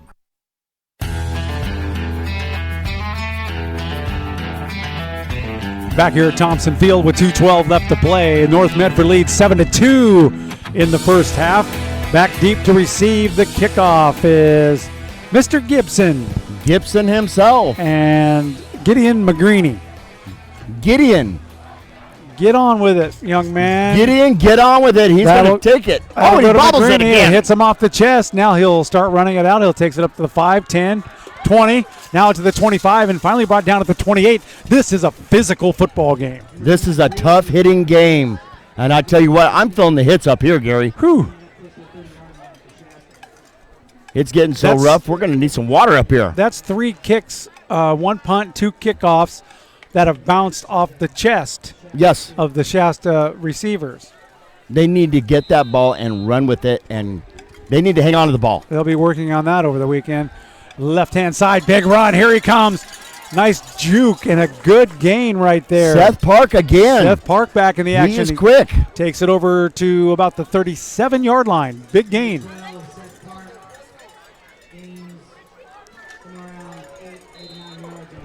Right back on the ball. Kilgore takes the snap. He'll give it to Muckle over to the right-hand side, and Muckle is taken down immediately. Oh, a nice stiff arm by Muckle there. He's brought down by Isaac Manuel. Isaac Manuel.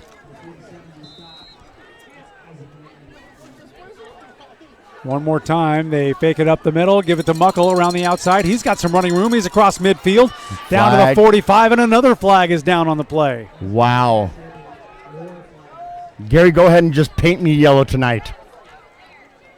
Wow. Oh, a lot of flags. I better update my scoreboard. Oh, Lori's going to get on you if you don't. I can't have that. Scoreboard has been updated.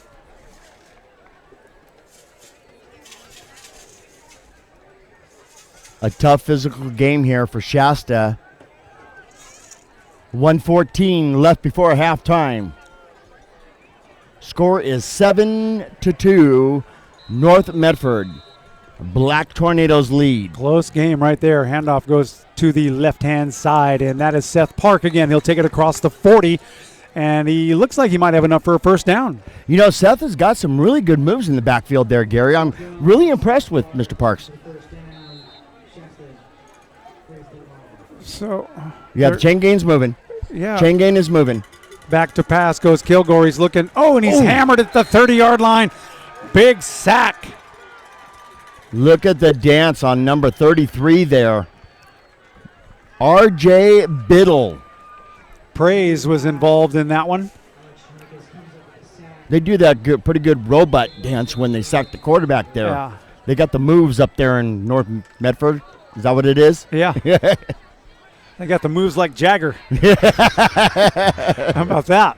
Oh, they do. So at halftime, they've got all kinds of festivities here for homecoming. So we've got a lot of time to fill. We're going to play a highlight tape from last year of the Shasta Wolves. Give us some time to get up to the snack bar. You hungry? They got some burgers up there. They got some hot dogs. Right up the middle. And there he goes. He's gone, Gary. He is on the move. He's down to the 20. He's going to come down. That's Vincent Smith. Smith hangs in there. Touchdown, Shasta. What a great play.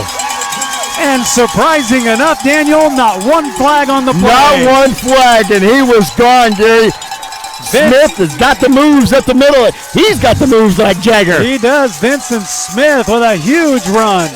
And you know, Gary, that's going to be really good because They needed that momentum going into halftime, being that North Medford Black Tornadoes are going to get the ball in the second half. Shasta needed that momentum, and they got it. 70-yard run from scrimmage for Vincent Smith. Extra point. The kick is up, and it is good. And there's the cannon we love. Beautiful. Wow, what a run up the middle there. That was a fantastic run by Smith. Once he broke through that linebacking core, he was gone. Close football game, 25 seconds left to play. I was amazed that there was no penalty on that. Got the Purple Man group right behind us. You see him? Oh, we got the Purple Man.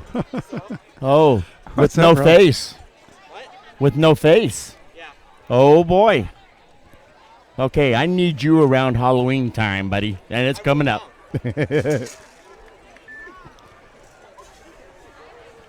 The Purple People Eater. I'm going to have nightmares tonight.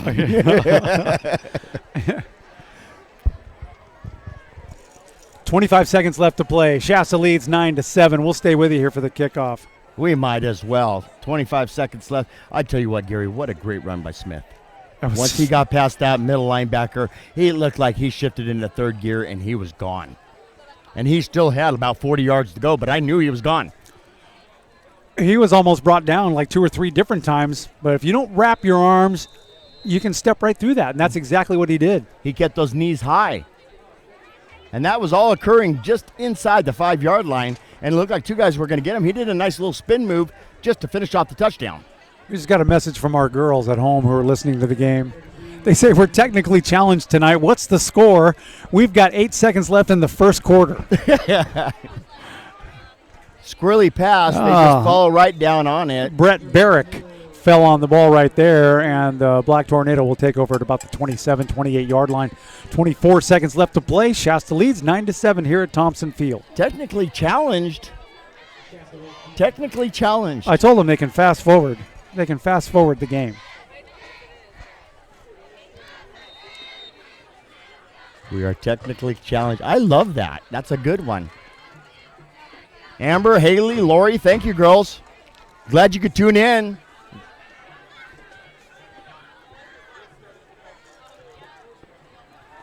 Robbins throws a deep pass down the right-hand side, intended for Tyler Evans, and that is incomplete. And that is Kirk Gibson on the coverage there, and it looks like he was running faster than that wide receiver. And also back there right now, our playmaker, Ratavian Matthews. You know, Gary, I was really surprised that with the way these players look, they don't look tough, but they are. They're very tough. Robbins now in the shotgun formation. He's right about his 21-yard line. Has a little bit of pressure, throws it downfield, has a guy at the 44. Let's see if he made it inbounds on that one. He did make it inbounds there, and that's smart of him stepping out of bounds there. That was a big pickup for Devin Shook. 12.2 seconds left on the clock. And that extra point for Shasta was no good. It's only 9-7.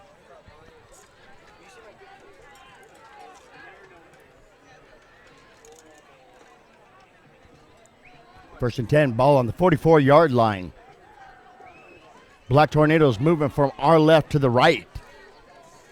12 seconds left till halftime.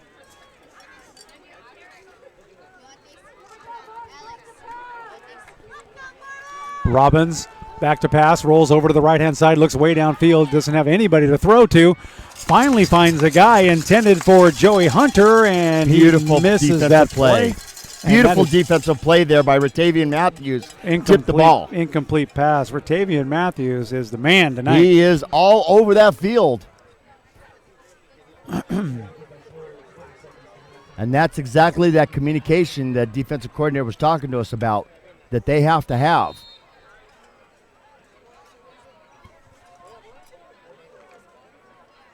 And Troy Lyons looks right over at defensive coordinator Ramage, gets the call what he wants to run, and now he lets the rest of his defense know. Quick pass. A little bit of room to move. Still 1.5 seconds left in this first half.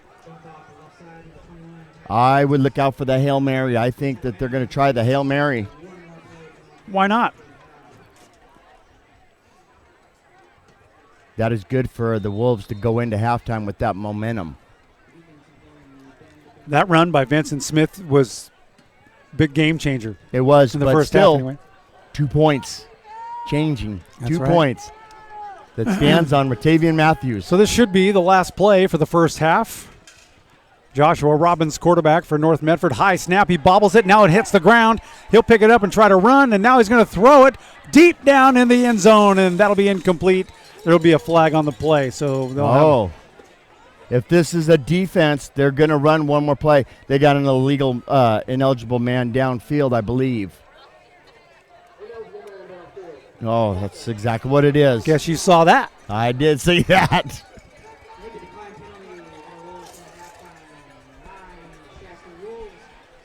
There will be halftime there. Its score is 9-7 here at Thompson Field.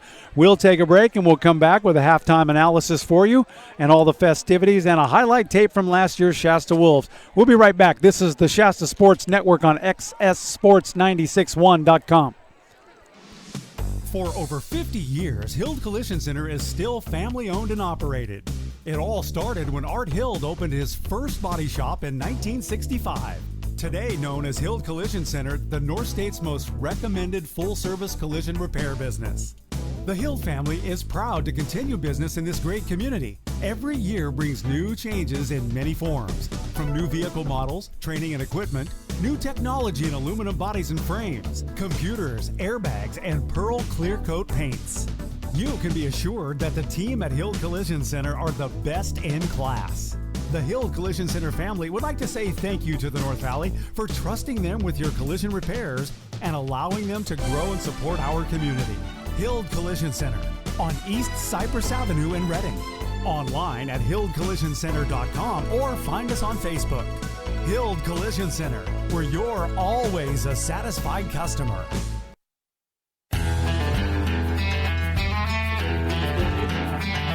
Back here at Thompson Field, it's halftime. Shasta leads 9-7 over the Black Tornado out of North Medford. They've got 7 state championships.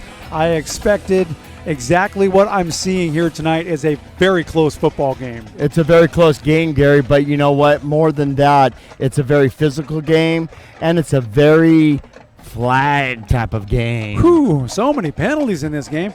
What you're hearing right now is the Shasta band working their way out onto the field. They have a great band program here, led by Lou Polcari, and they're just awesome with everything that they do. They did the national anthem for us.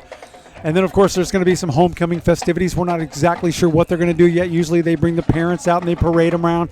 They do some introductions.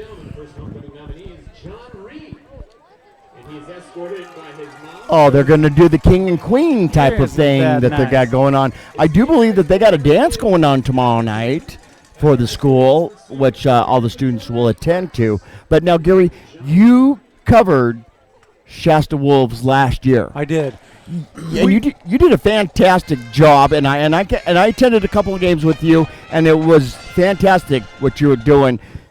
What you're doing now is taking it to a whole nother level, which I love. Yeah, we're loving it. And I love to be a part of it, and I want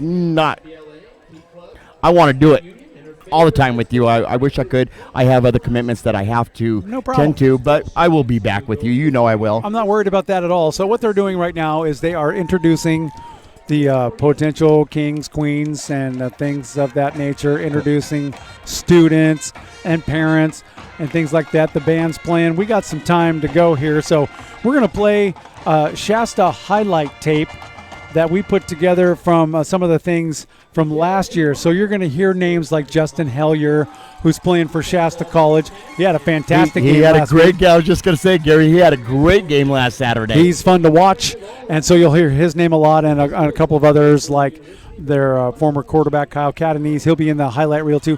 But we'll play that for you, and we'll be back here in just a few moments on the Shasta Sports Network. Go ahead and let that thing roll.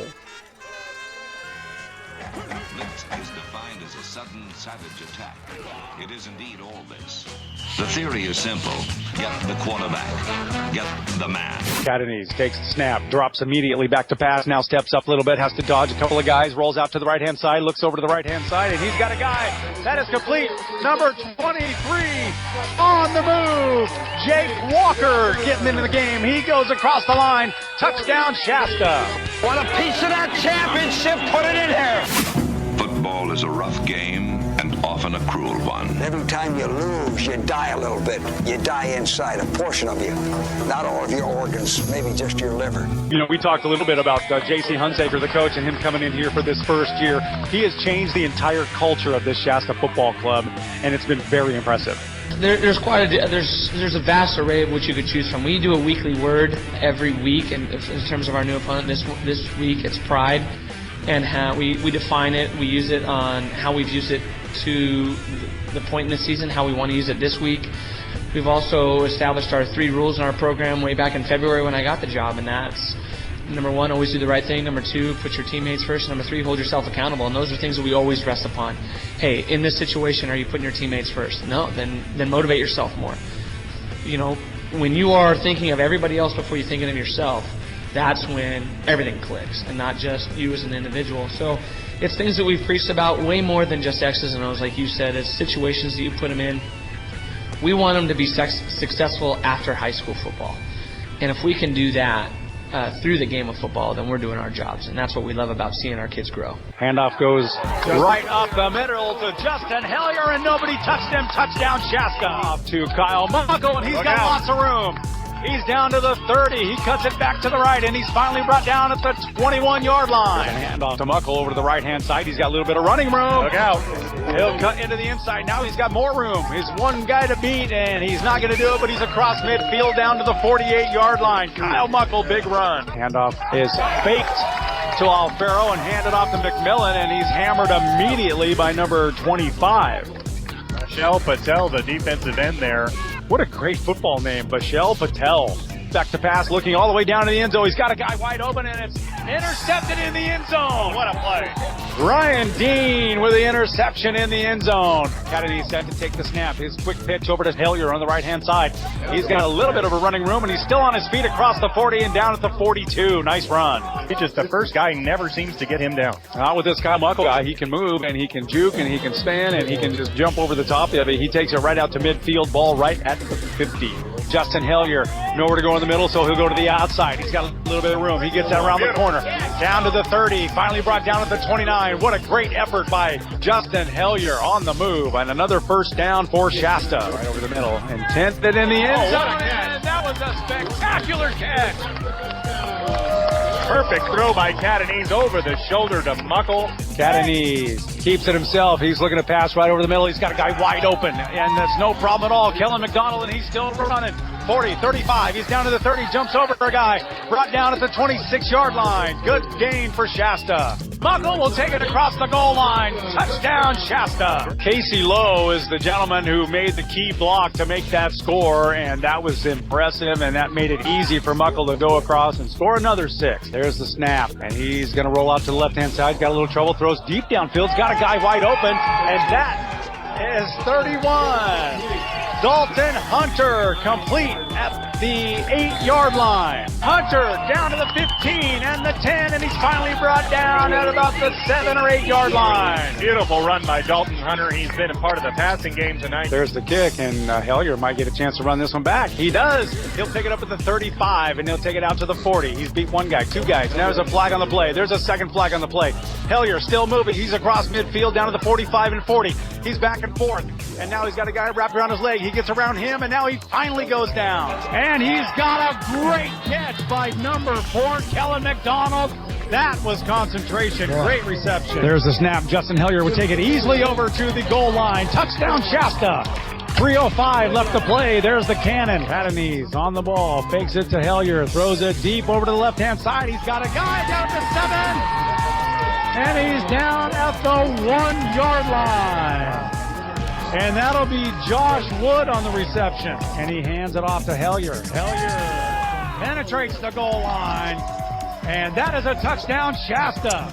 Extremely pleased. It's a different concept that we asked them to buy into from the beginning in terms of how hard we need to work, and they bought into it. They love it now. It's just a great overall feel all over the campus in terms of the success that we've had football level.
Back here at Thompson Field, got a little carried away with all the festivities.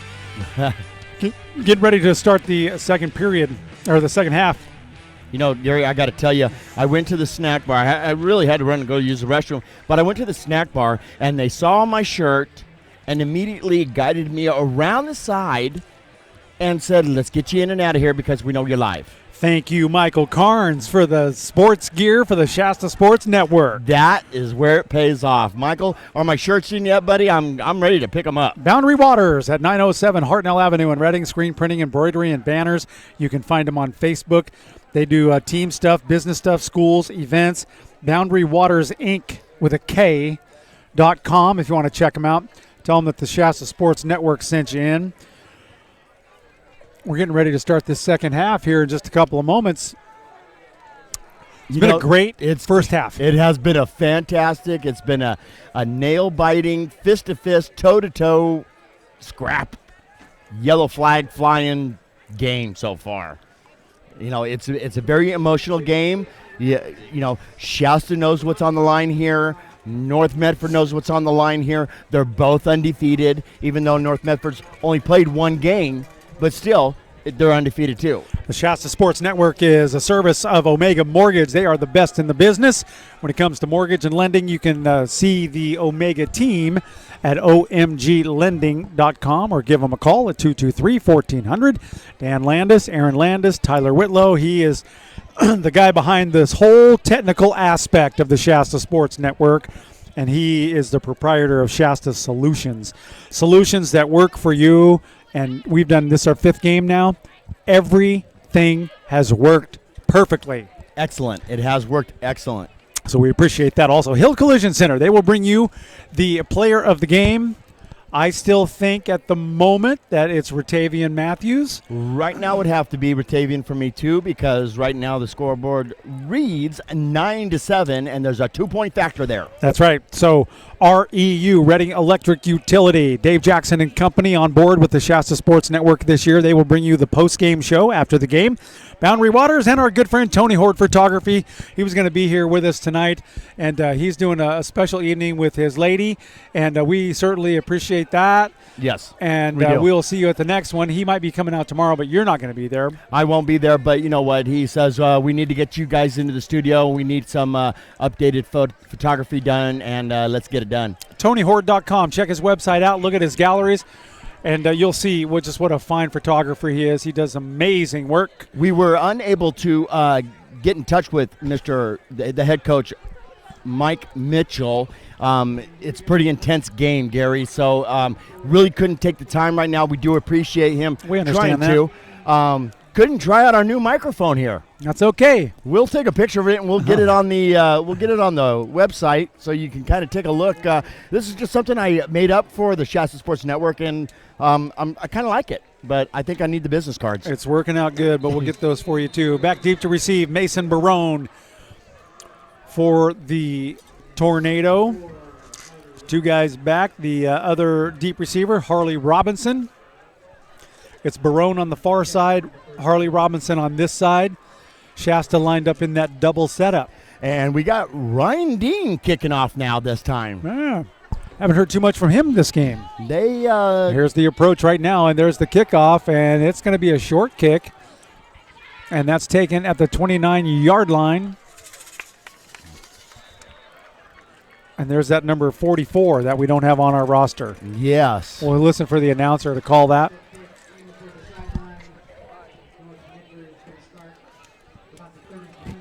I don't think he caught it either. They might not have it either. So North Medford will start right there.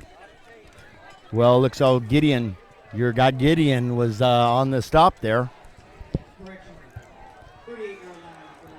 38 is where they will start. North Medford, and Joshua Robbins is out. And Gale is in, and he'll hand it off to Harley over the right-hand side. Harley Robinson picks up about 3 on the play. That was a good run up the middle there. Stopped by number 41. That's our man, Ratavian Matthews. Yeah, he's having a big game tonight. He has been on a lot of tackles, and he has made an interception. He's made a safety. He's done a fantastic job. Pass over the right-hand side. That is blocked. Wow. What a great set of hands right there from Alex Dodson. Alex Dodson. Reading the quarterback's eyes is key, Gary, that you have to do to get in front of that ball. Most people don't realize that, but you're absolutely right. If you're a defensive back or anybody on the defense, if you're watching what the quarterback is looking at, you'll know what he's doing. Yes. You'll see where he wants to go. Javon Gale, hands off right up the middle. Another pretty good gain, and that should be enough for a first down for North Medford. That is going to move the chain gang, Gary. Number 54 on the stop there. That's our middle linebacker, Troy Lyons. First time we've called his name tonight.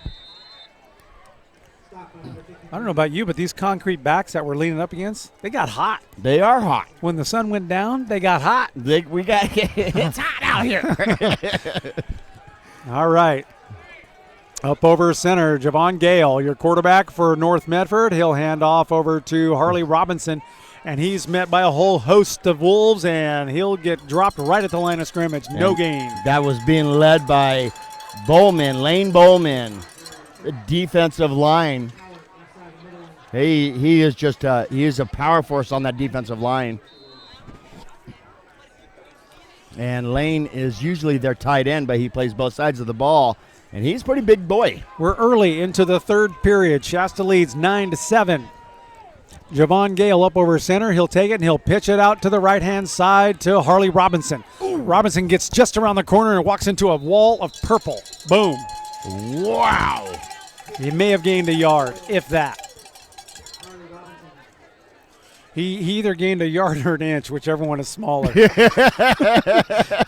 He got stopped immediately. And again, Troy Lyons right there on the stop. One of these days, I'd like to send you into the locker room at halftime to get what the coach is saying. And even if he won't let you do it live, we can record it and play it back later so it's after the game. That would be a good thing to hear. I was going to say, because I might just get chased out by a whole bunch of football players and a coach. That's right. Javon Gale up over center right now for North Medford. He'll take the snap. He'll fake the handoff, roll out to the left-hand side. He looks over to the left sideline, and that is completed pass, and the referee is going to call it he'll call it complete. And Hunsaker was right there saying, no, he bobbled it. And, oh, yeah, he is. Well, in Hunsaker's defense, that particular official looked like he was a little uncertain. Yes, he did look uncertain. Doesn't matter either way. The ball at the 36. It'll be 1st and 10 for the Tornado. And Javon Gale brings his team up to the line with one receiver to the left and one to the right. I thought the Thunder was going to come out. 2 men in the backfield. He'll go right to Harley Robinson up the middle for a 4-yard gain up to the 32. And Troy Lyons again there on the stop. Middle linebacker. Boy, he is the core of that defense. He looks at defensive coordinator Ramage. He gets the signal in from him. He lets his players know. He lets his teammates know. And he's ready to go. And his eyes are all over that offense. He's looking at each wide receiver. And he's looking at the center.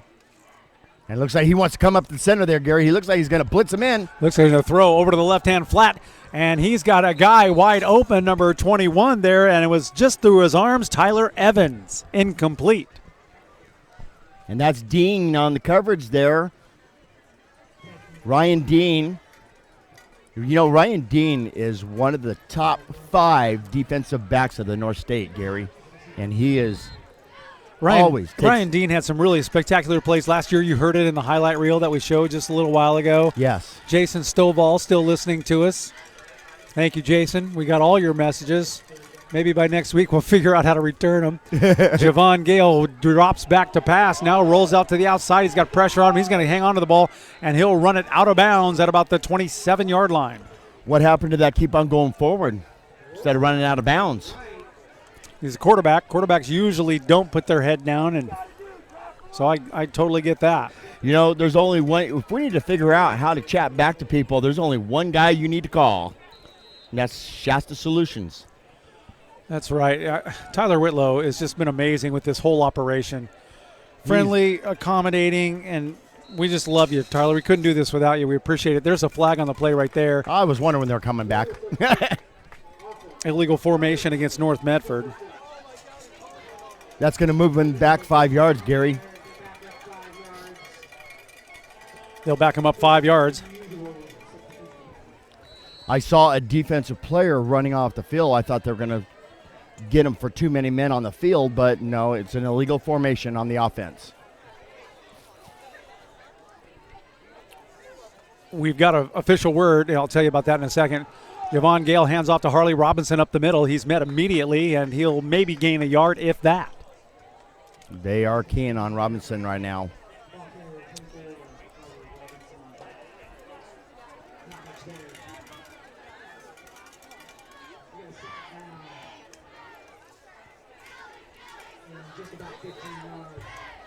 And here comes the substitution in for the defense. You're going to be around for the River Bowl, right? I will be here for the River Bowl. October 21st. October 21st, I will be here for the River Bowl. Let me double check that date for you. Yeah, October 21st, the River Bowl Enterprise comes here to Shasta. Dr. Maria Salas is going to join us on that broadcast. Oh, fantastic. Oh, intended for the receiver named Tyler Evans, and he dropped the ball. It was in his arms right there. He had running room, too. Yes, he did. Well, that's going to be glad to have her on the program here. She's going to be a good time, and we're going to do some highlight stuff before leading up to that game. Okay. I don't know if you've met her. I've never met her in person. I just met her through email and a friend of a friend of a friend, and she's going to become our friend, and we're going to become her friend, and we're going to do some good things for her business, and she's going to have some fun doing some football with us. This is going to be great. Back to pass goes Gale. He's got a man wide open down at the 7-yard line, and that is complete for another first down, and that is Alias Spence on the reception. He was wide open. We had a blown coverage there, and I don't know if it was our number 2 man, Connor Corin? Corin, that's right. Or it was, I can't figure out if it was Kurt Gibson's man. But he was wide open. Nobody was on him. Well, there's a handoff to Harley Robinson, and he takes it very close to the goal line. He's stacked up right about the 1-yard line. It's going to be close. Wow, you had Troy Lyons in there. You had Alex Dodson on there. You had the whole linebacking core pushing him back. And now they send in their big defensive line, Gary. Here they come. Here comes the Cushmans coming in here. When you got the ball on the 1-yard line, you're going to send in the Cushman, the monster in the middle. I'm saying praise. Valemu is going to get this ball. He does. He charges right up and over the line, and that's going to be a touchdown, North Medford. Wow. What a tough football game. That Valemu is that praise. Praise the Lord, we don't see him after this game because he's big. He's a big kid. He is huge. Just to give you an idea, he's a senior, and he's not real tall. Be 6 foot, 215. 215 pounds. He's a lot bigger than his numbers look. I was 6'2", 210 in high school, and I looked big, but I really wasn't. The extra point is up, and it's good. So North Medford takes the lead with 7:11 left to play, 14-9 over Shasta here at Thompson Field. We'll be back in a moment. You're listening to the Shasta Sports Network on XSSports961.com. Timeout! Okay, guys, Summers really had his bell rung and could have a concussion. I'm pulling him out for the game. Rodriguez, you're in for Summers. Come on, Coach. It's just a ding. I'll shake it off. Yeah, he's tough. Plus, we need to win this to make the playoffs. Listen, we're a team and we need to look out for each other. Concussions are serious. No game is more important than your health. Take concussions out of play. If you're a coach, know the warning signs and never let athletes return to play before a healthcare professional says it's okay. A message from CDC. You can now see before and after pictures at HillCollisionCenter.com. Professional grade repairs and satisfied customer reviews. Watch a free virtual tour of Hill Collision Center's state-of-the-art facility. See it online at HillCollisionCenter.com.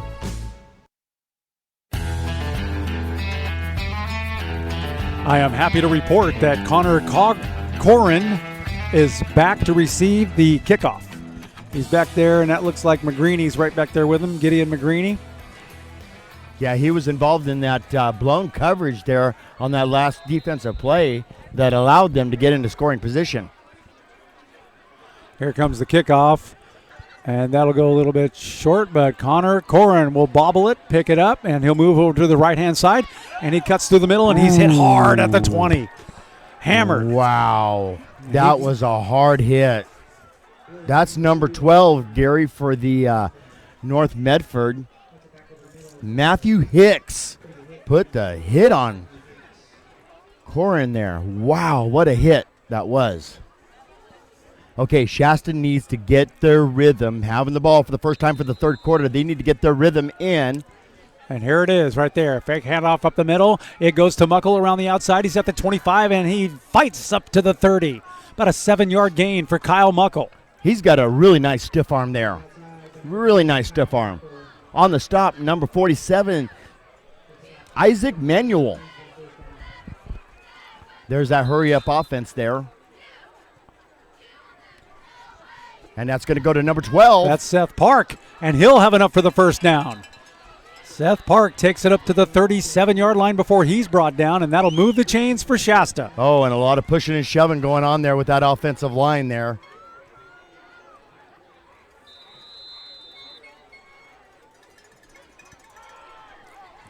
And there he is, on the move. Castaneda with a great run down to the 39-yard line of North Medford. Big gain for Shasta. That was a beautiful run. Boy, that whole look at all those coaches are pretty happy with that run. I never even seen Daryl Tracy move that fast. I know. All right, there comes the tight handoff again. It'll go to Muckle over to the right-hand side, and he's looking for places to run, and he gets 5 or 6 before he's drug out of bounds at the 31, and there's a late flag on the play. That is most likely a late hit, hitting out of bounds. I believe he stepped out of bounds before he got hit. Well, that's not going to look good on his resume. No, it's not. Yeah, that's going to be a late hit. That's a huge gain. Half the distance to the goal. It's a free 15 yards. That puts Shasta inside the red zone, Gary. They're about the 15 or the 10. Where are they? They're at the 15-yard line. Right about the 15-yard line. So Kilgore, he fakes the handoff, does the exact same play to Muckle, and Muckle is down inside the 5. Actually, I think that was Connor. It was Connor Corrin. Connor Corrin. We finally got his name tonight. We've been trying that for 3 weeks, man. Thank you, Connor. We needed to talk to him 3 weeks ago. Okay, Kilgore set to take the snap. Oh, it's a fumble on the play. Castaneda falls on it. That's a quick recovery. That was an exchange fumble. Didn't get the ball tucked in and covered up. Kilgore has taken a lot of snaps tonight. I wonder if he's going to switch over to Garcia.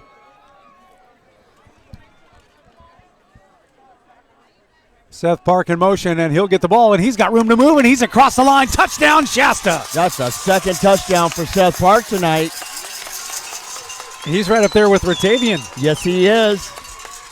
That's a fantastic run. It wasn't no 70-yarder, even though it was only 10 yards. But you know what?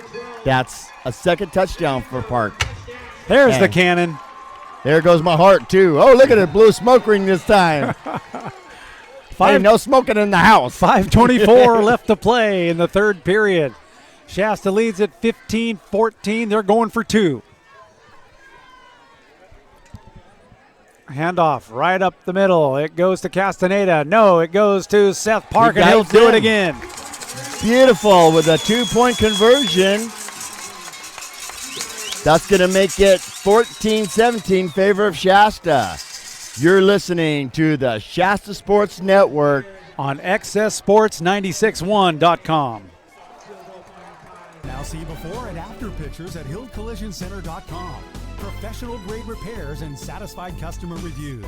Watch a free virtual tour of Hill Collision Center's state-of-the-art facility. See it online at HillCollisionCenter.com.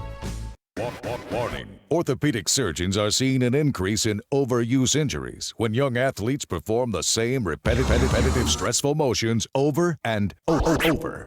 Pitching, tennis, weight training, even long swimming workouts can cause overuse trauma that may require surgery. If your kids play and train hard, visit orthoinfo.org or stopsportsinjuries.org. A message from the American Academy of Orthopedic Surgeons and the American Orthopedic Society for Sports Medicine.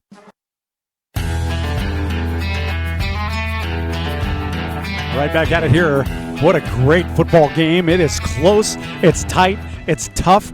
You notice that they started off the game with a lot of penalties. Yep. There hasn't been as many so far here in the third period. We have had 2 crucial calls, and the last one on that drive was a late hit. Mason Barone back deep to receive the kickoff with Harley Robinson. The ball's going to go right to Robinson. He'll take it at the 16-yard line, and it bounces off of his helmet. He takes a good positive bounce, and now he's running, and he's got lots of room. He's through. He's got one guy to beat. He's up to the 50, and he's finally brought down at the 49-yard line. Wow, what a run back. That ball took the perfect bounce for him. That's twice tonight that they've bobbled the ball, and it bounced right back up to him. Yeah, where Shasta, they bobbled the ball 4 times on kickoffs, and it hasn't bounced their way. No, it hasn't. They got to keep that in mind. 17-14. Shasta leads in the third period with 5:14 left to play. You know, Gary, look at the spirit here tonight for homecoming for Shasta. Javon Gale in at quarterback right now. He's up over center, 2 halfbacks, and he'll hand off over to the right-hand side. I believe that was number 33, R.J. Biddle. Oh, he was still going, but now he was dropped for a loss. And on the tackle there, Alex Dotson.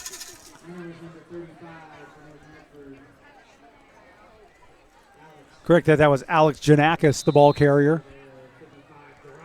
What a great name, Alex Janakis. That's a great football name. That is, wow.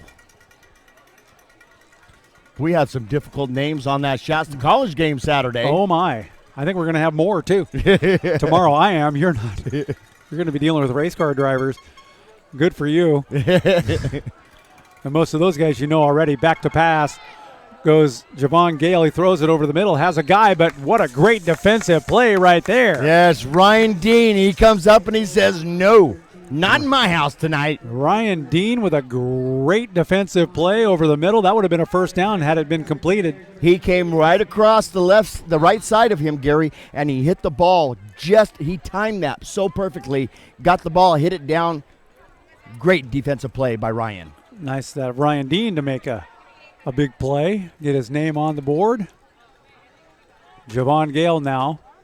He's in shotgun. He steps back to pass, throws it over to, that is Janakis. Again, Janakis has got enough for a first down plus a few more yards, but he's got a bunch of people who run him out of bounds at the 31-yard line. First down, North Medford. You know, Kirk Gibson cannot tackle high like that, Gary. Look what happened. He lost his grip, and he had a perfect opportunity there to get him for another loss. Pleasant Valley, here's what KPAY Baca Sports has to say. This game was so good against PV, against Valley Christian, I'm paying admission before I leave. There's a running play up the middle that goes nowhere. Janakis dropped immediately for a 2-yard loss. Pleasant Valley loses to Valley Christian 17-14. Whoa, that's the second loss in a row for Pleasant Valley. Yeah, that's not what anybody expects out of PV, and they're going to be coming here to this house. Yes, but PV was expected to take the division this year, and now it doesn't look like that's going to happen. Well, you never know. It's still early on. 4:07 left in the third quarter. It is 17-14 favor of Shasta over North Medford. Black tornado, thunder, That's rolling, rambling on. Corning Union 17-13 right now over Orland. You're listening for other games around the divisions. Right up the middles, Janakis. He may have got one of them back, but he's brought down immediately at the 19. I'm going to have to give that tackle to the whole defensive line right there. Boy, you had Bowman in there. You had the Cush man in there. Ratavian Matthews was involved in that too. He was the last one to get out of the pile. And that's coming from the free safety. That's a good defensive read by Shasta.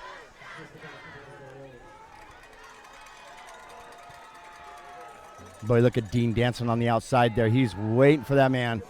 Deep pass into the end zone, and it is caught. No, it's it's incomplete, but he was out of bounds anyway if he would have caught it. He was out of bounds, but did you see Ratavian Matthews comes all the way over from the center there, and he was involved in that play. UPrep leads Bernie 28-12. UPrep over Bernie right now. Well, wait a minute. UPrep, that's your daughter's school. That's right. Okay. Well, fantastic for UPrep.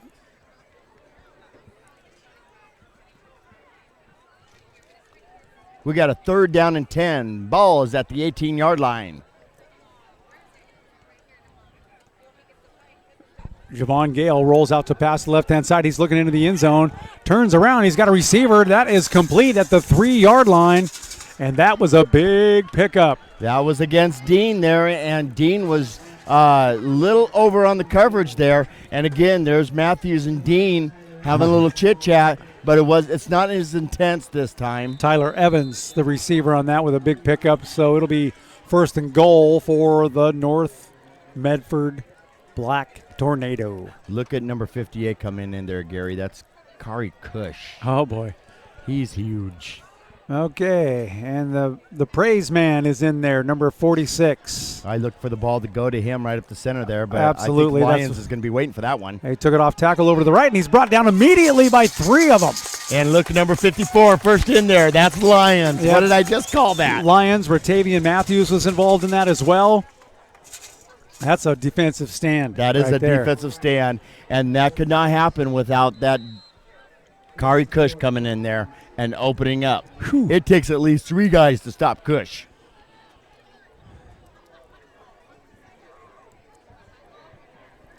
You know, 2nd down and goal to go, and that's a loss for them. So I'm looking at they might try to. Oh, they're going to run it right in. They're going to try to run it right up the center again, Gary. Isaac Manuel. They fake to him. They roll out to the left-hand side to throw a pass. Quarterback Javon keeps it, and he is hammered at the 2-yard line, and he'll go down. That's going to leave a mark. Corbin Muckle, what a stick by Corbin. This is going to be 3rd down and goal to go. This is the time where Shasta would love to make a defensive stand. They've already done it twice tonight. I can see why they can't do it one more time. They're lined up in the I formation. They try to quarterback sneak there, Gary. Javon does not make it. He doesn't. That's another good defensive stand by Shasta. Wow. Wow. And look at who comes up first there. Kari Cush, the big man up front, the monster in the middle.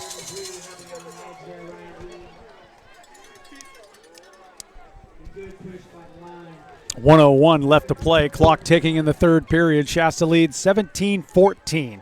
Close football game. This is everything that Coach J.C. Hunsaker expected. I'll tell you a little bit more about our conversation with him in a minute. Boy, this crowd is on their feet. 4th down. Goal to go. Right up the middle, the praise, and he'll take it across the line. Touchdown, North Medford. He had a lot of momentum going there before he even got the ball. Wow.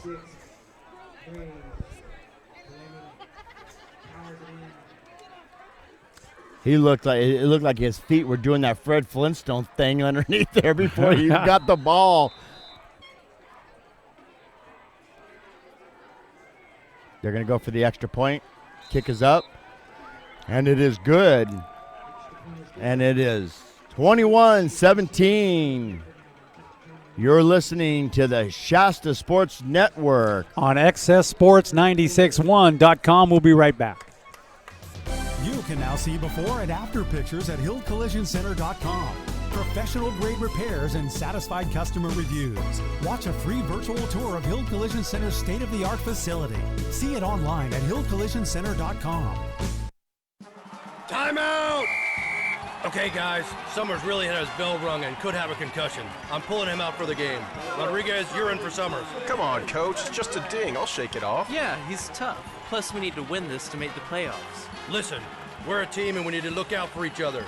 Concussions are serious. No game is more important than your health. Take concussions out of play. If you're a coach, know the warning signs and never let athletes return to play before a healthcare professional says it's okay. A message from CDC. Here we go, set to go for the kickoff. Thompson Field. Connor Corrin is back deep, but McGreeny will pick it up at the 10-yard line. He's out to the 10, 20 now, almost to the 25 before he's tripped up at the 24. So about a 9-yard run back for Gideon McGreeny, and the Shasta Wolves will take over with 29 seconds left to play in the third. North Medford leads 21-17. Wow, this is everything we did expect, Gary. These are good football games to call. Yes. They're not lopsided. It's not a blowout. It's a fun. Kilgore takes the snap, hands it off up the middle to Castaneda. Castaneda has been a force tonight, Gary. He has had some spectacular runs, but so has Smith. Smith has done a fantastic job. Yeah, Vinny Smith had that 70-yard bomb run. Yes, and then Elson, he had that 15-yard run. The final play of the third period. That goes up the middle to Castaneda. He'll get a few more out of it. Whoa. It'll be about third down. That should have been a face mask right there. Nobody saw it. There's the end of the third period from Thompson Field. It's North Medford 21, Shasta 17. The final stanza coming up in a moment on the Shasta Sports Network on XSSports961.com. If your car has more chips than the local casino, better get Mako. Give your car a makeover from Mako of Reading, America's #1 paint and body shop. Come in today for the $349 paint sale and bring back your car's color and shine. Mako of Reading paints personal, commercial, and fleet vehicles. Tight on cash? Ask about Mako's no-interest finance options. Call 226-0992. That's 226-0992. Located on Crossroads Drive across from United Rentals. It's no surprise, Biggins Lighting has been lighting up Reading for over 45 years. They have an amazing showroom displaying the latest in designs and styles, a dedicated staff providing superior customer service, and the most affordable pricing in town. Biggins Lighting is your one-stop shop for lighting, fans, fixtures, bulbs, and more. Looking for that special deal? Check in regularly for discounted and blowout items and ask about their internet price matching. Biggins Lighting, located on Pine Street just up the road from Lulu's in downtown Reading. Biggins, lighting up Reading for over 45 years.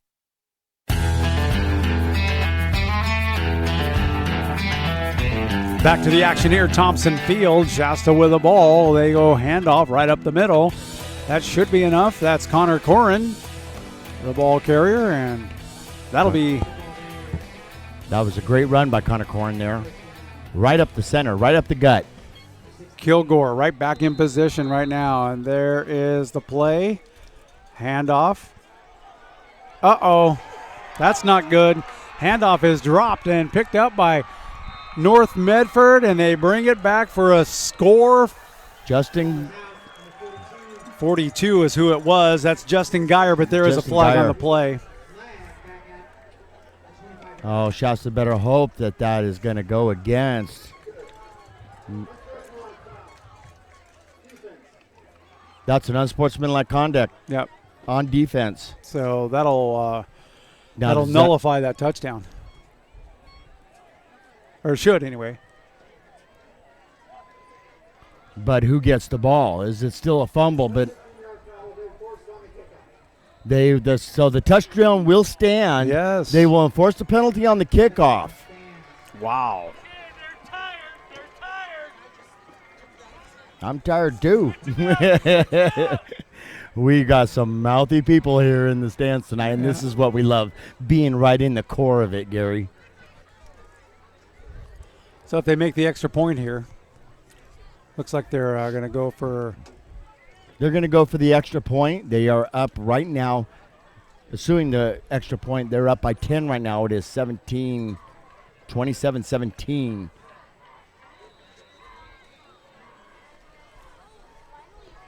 There's the snap, placement, ball's down, the kick is up, and it is good, and that'll be 28-17 now for North Medford. 28-17, 11:41 left to play. We'll take a very quick break, and we'll be right back. It's the Shasta Sports Network on XSSports961.com. My name is Judy Teeter, and I'm the mother of 3 boys. My youngest, Joe, loves sports, music, and his youth group. One day, Joe asked me to drive him to school. We were going through a green light when another car ran a red light and hit us, killing Joe. The National Safety Council estimates 1 in 4 car crashes involves a cell phone. Hands-free is no safer. Visit nsc.org/callskill.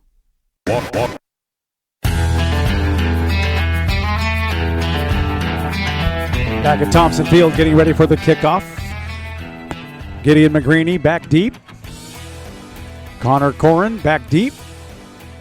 The penalty will be assessed on the kickoff, so North Medford will kick off from the 25. So the unsportsmanlike conduct, Gary, came in after the touchdown, and it was like an over-celebration.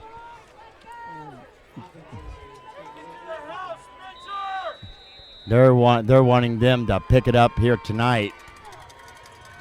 There's the kickoff, and that looks like it. That hit his foot. He's got to get it. That's McGreeny now. He'll take it at the 20, up to the 25, now the 30. He's got through. Almost made it through a hole, and he's up to about the 34-yard line. That's where Shasta will take over. You know, it seems like the handling of the kickoffs has been an issue here tonight for Shasta. On every kickoff. Every single kickoff, it has been an issue. They need to pick up the pace.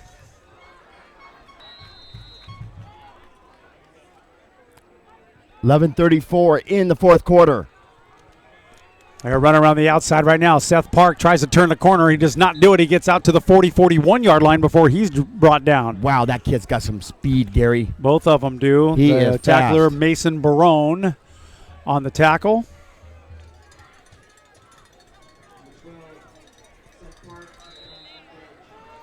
Oh, Park has some speed there. And next it goes to Muckle around the right side. He's still on his feet. He's down about the 45-yard line. I think he's got enough for a first down right there. He does have enough for the first down. They do. Onside kick attempt fails for Red Bluff. Foothill scores in 4 plays. 31-yard TD from Trent Banner to Patrick Blake. Foothill High School is up 34-15 with 10:43 left in the third. Wow. And they tried to go up the center there with Castaneda. And he is stopped right at the line of scrimmage. No gain. So Shasta going to work. Kilgore. He hands off over to the left-hand side, and he's going down. That's Seth Park. They'll blow the whistle before they even get him on the ground because he was going nowhere.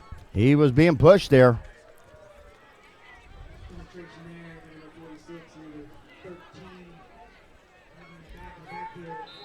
Wow, penetration there from Praise.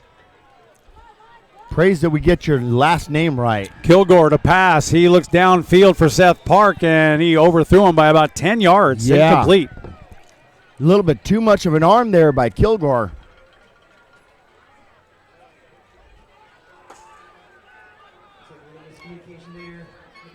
You got to kind of wonder what's going through head coach Hunsaker's mind right now. Does he want to stick with Kilgore, or is he going to make a change over to Garcia to see if he can make some kind of spark happen, Gary? Well, I wouldn't think he would make a change now. There's too much rhythm going on.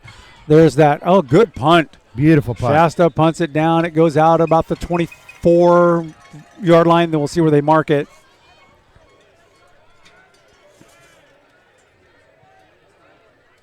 Oh, he's walking back up now. Why is it? He went all the way down.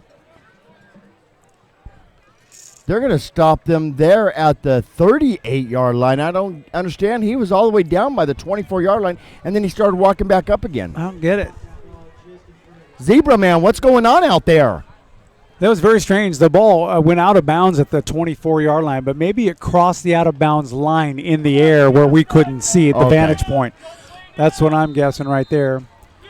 Joshua Robbins now, quarterback for North Medford. He pitches out to the left-hand side, and that is Harley Robinson. Robinson gains a few, and he's hit hard at about the 42-yard line. He's going to try to stay in bounds, Gary, and keep this clock moving and eat some clock up. I look at North Medford to do nothing but run the ball from here on out. 7:46 left in the third. Foothill leads 41-15.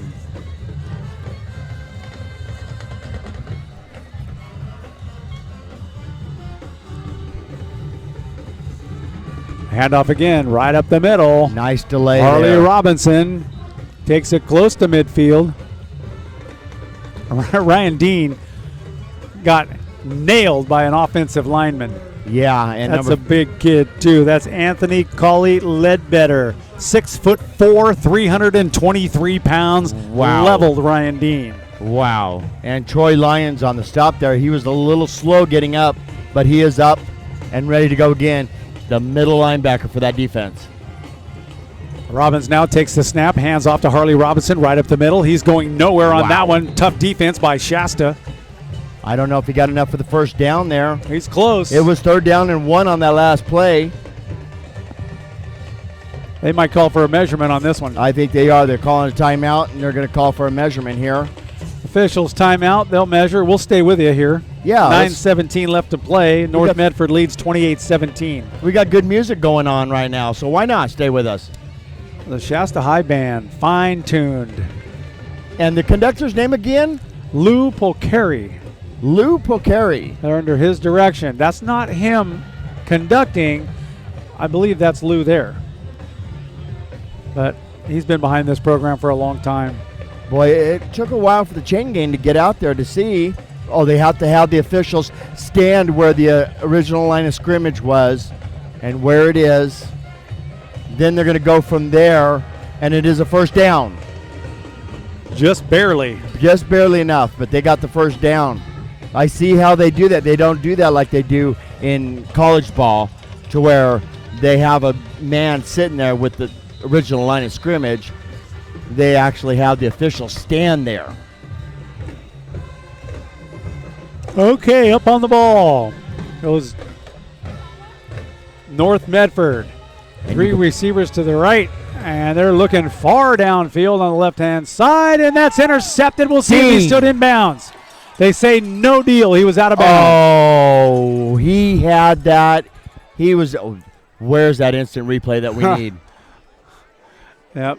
They're calling that out of bounds. That was a great play by Ryan Dean, number 33. Looked like he had 1 foot in bounds. Now remember, Gary, that's all you need is 1 foot in bounds. It looked to me like he had it. I thought he had it too. 8:56 left on the clock. 28-17 North Medford. Robbins hands off immediately. He's brought down. Wow. That's about a 4-yard loss on the play. And that was all the work by Troy Lyons, the middle linebacker, again, right through the center there. Harley, go ahead. And finished it off by Alex Dotson. Harley Robinson went nowhere on that play. I think he lost, 5, maybe 6 yards there. It's like about a 5 or 6, it looks like 6-yard loss. Wow. What great penetration by Lyons.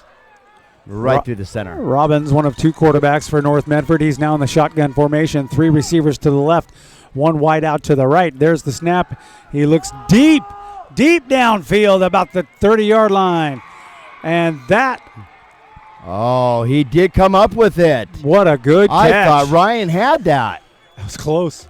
Ryan was all over him. It looked like Ryan came down on top of him, but I thought when Ryan came off of him, he had the football. Tyler Evans for North Medford, big play. Wow. Going to the air. Clock continued to run. 8 minutes left in the 4th quarter here. Oh, right up the center there.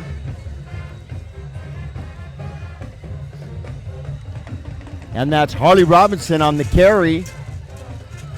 And on the stop there, once again, we've heard his name a lot tonight. That is Alex Dotson, the outside linebacker for the Shasta Wolves. I'm trying to keep up with some stuff from around the league, but there's so much information coming in. I'll focus on my game. It's going to start coming in. Quick pass out to the left-hand side. Robbins complete. And that's Boria. Number 8 for North Medford. Short gain there, about 5.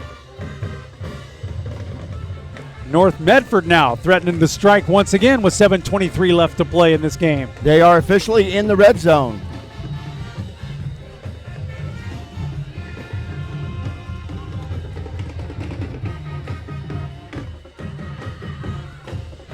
Sounds like they're playing lowrider right now. Yeah. Robbins now takes the snap, hands off up the middle to Harley Robinson.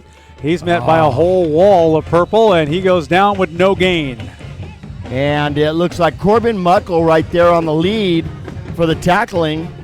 But you're right, he was met by the whole defensive line there. Mount Shasta final score over Biggs, 27-6. Good for Mount Shasta.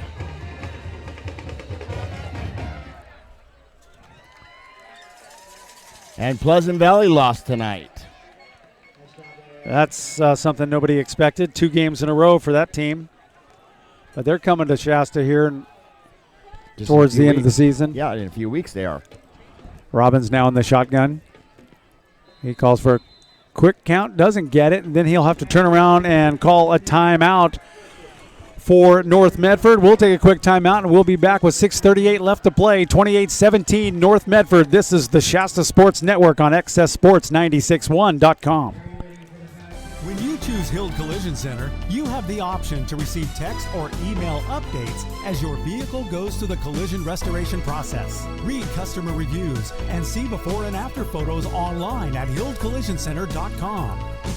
It's no surprise Biggins Lighting has been lighting up Reading for over 45 years. They have an amazing showroom displaying the latest in designs and styles, a dedicated staff providing superior customer service, and the most affordable pricing in town. Biggins Lighting is your one-stop shop for lighting, fans, fixtures, bulbs, and more. Looking for that special deal? Check in regularly for discounted and blowout items and ask about their internet price matching. Biggins Lighting, located on Pine Street just up the road from Lulu's in downtown Reading. Biggins, lighting up Reading for over 45. North Medford going for a 3 on a field goal try, and that will be no good. It's short. 6:33 left to play. It's still 28-17, and Shasta will take over. I don't think that was short, Gary. I think it looked like it was wide to the left. Well, it didn't even cross the lower bar. Different angle from up here. Wow.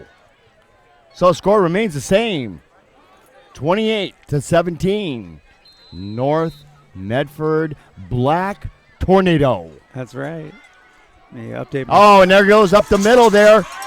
That's Seth Park, and look at him go. He's at the 40, 35, 30, 25, 20. There he is. Nobody's going to catch him. Touchdown, Shasta. Wow, right up the center there. And there goes the cannon. And not a flag on the play. Beautiful. Oh, this crowd just came alive tonight. How long of a run was that? That was at least, well, they went for the field goal there. That was at least an 80-yard run.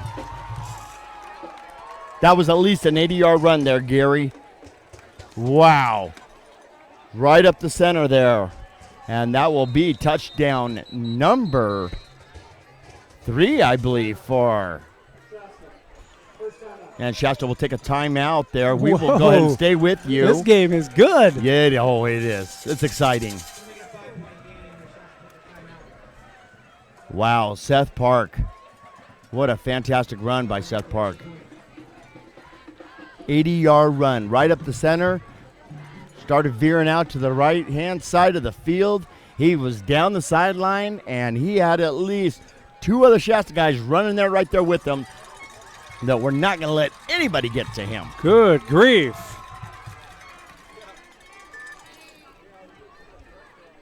So I believe Shasta's going to elect to go for a 2-point conversion here, Gary, which will put him within 3. What a good football game. Oh, this is a beautiful game. Still a lot of time to go. 6 minutes and 19 seconds, so there's plenty of time.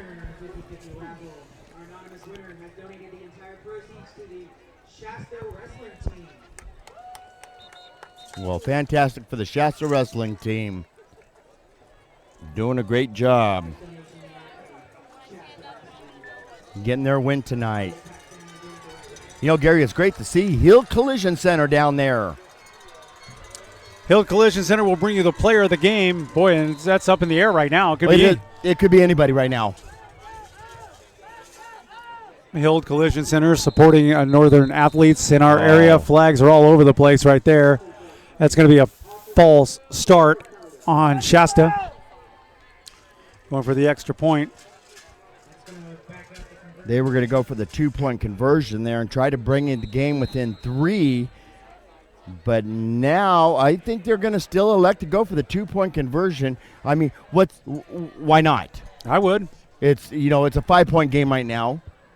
They'll hand it off to Vinny Smith. He'll go right up the middle. Ooh. He'll get down to about the 1-yard line. That extra conversion will be no good. 23-28. We'll update our scoreboard, and we'll be right back at the Shasta Sports Network on XSSports961.com. When you choose Hill Collision Center, you have the option to receive text or email updates as your vehicle goes through the collision restoration process. Read customer reviews and see before and after photos online at hillcollisioncenter.com.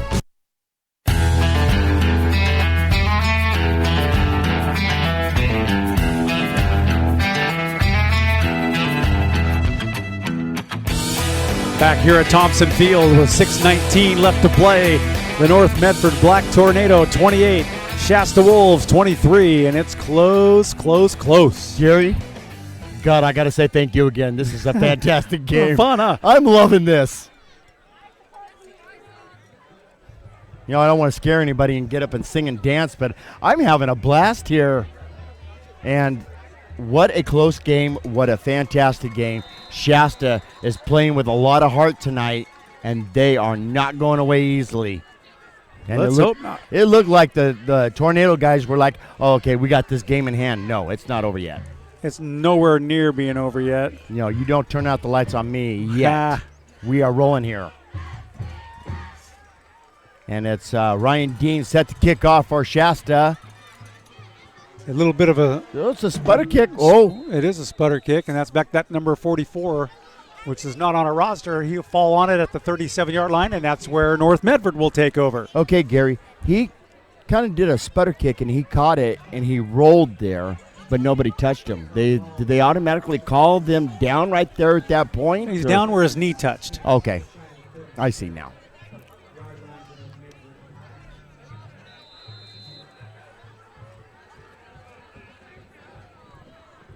So North Medford will go to work from their 37-yard line, 1st and 10 for the Black Tornado.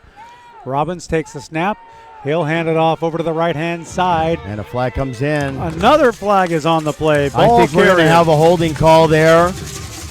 Alex Janakis, the ball carrier. He'll lose a few, but they might lose more than that if it's a holding call. That's Troy Lyons on the stop there, number 54.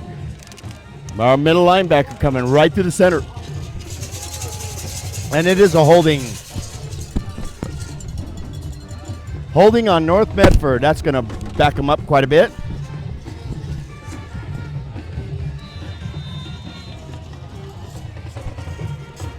That'll take them back to the 20-yard line. Or, I'm sorry, the 26-yard line. It'll be like 1st and 20.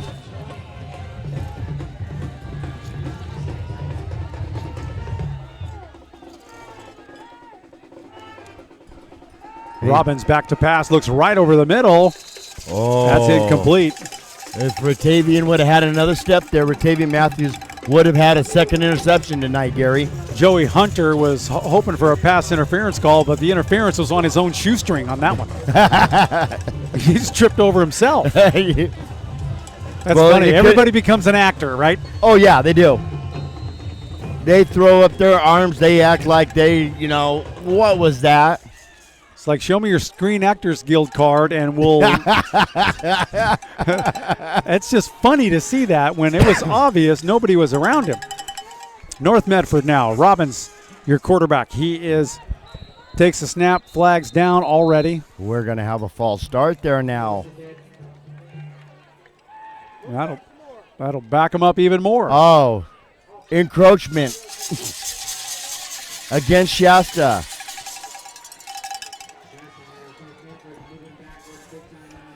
Ball at the 21-yard line right now. 2nd and 25. Wow. So 2 receivers to the left, 1 to the right for Joshua Robin. And he looks right over the middle, and he's got a completion right over the middle. And a great stop there. That's Connor. our man, Connor. Go ahead with his last name because we got it correct tonight. Corin. Connor Corin. Alias Spence, the receiver, a big gain. Gary and I were going to test each other all night tonight on that Corin name because we got the final name. Well, I almost got half of it out wrong a little while ago.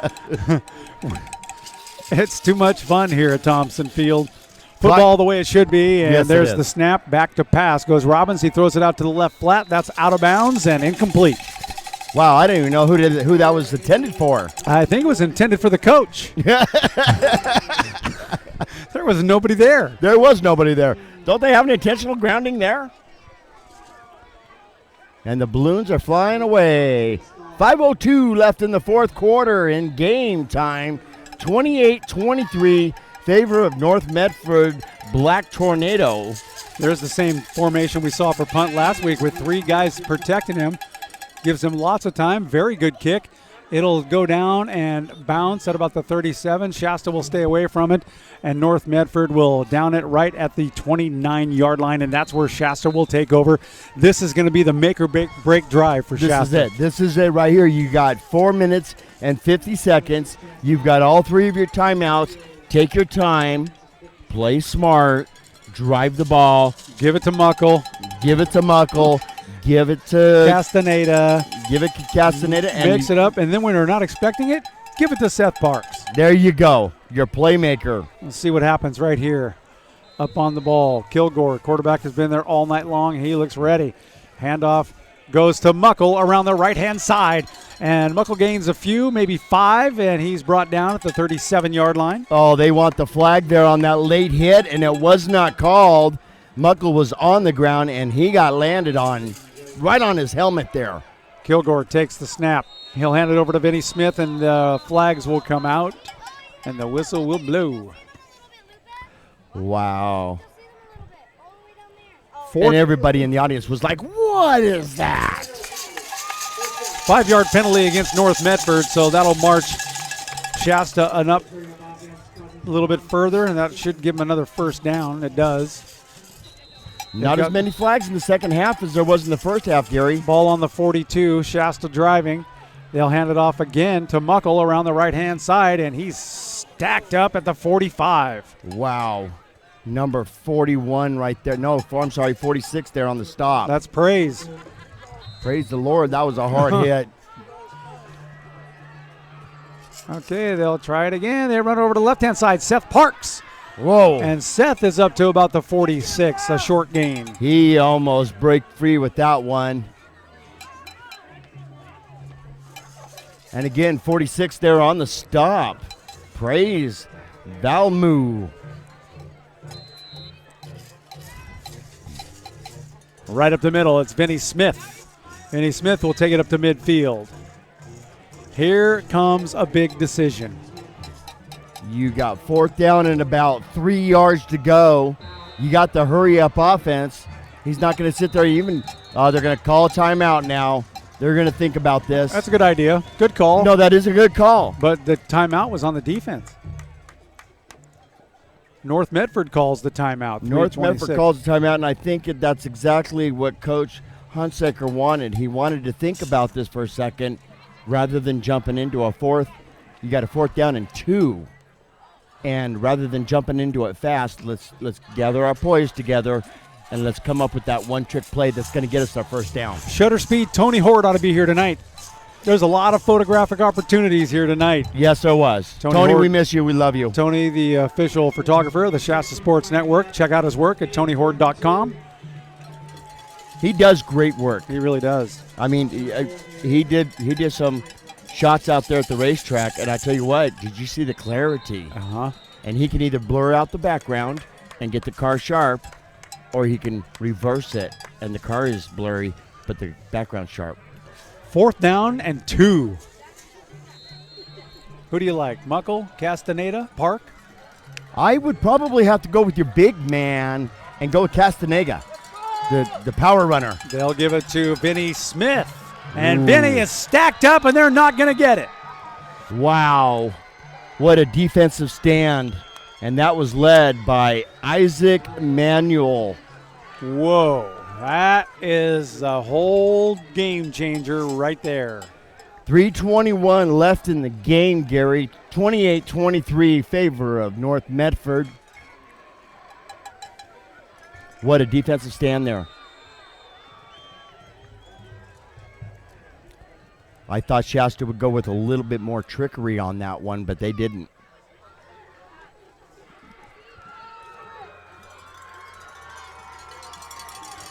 What Shasta needs right here, Gary, is a nice defensive stand. You know that they're going to run the ball and try to run the clock out. That's the wise thing to be doing at this time. And that defense is stacked up, ready for that middle run. Right up the middle they go with sizable gain, about a 7-yard gain, and that is Alex Janakis, who's been very active tonight. Ratavian Matthews on the stop there. Also with number 70, first time we're calling his name tonight, Jason Shepard. Foothill leads with 1:48 left in the third quarter over Red Bluff, 41-22. Wow. 41-22, favor of Foothill. Yeah, Foothill's strong this year.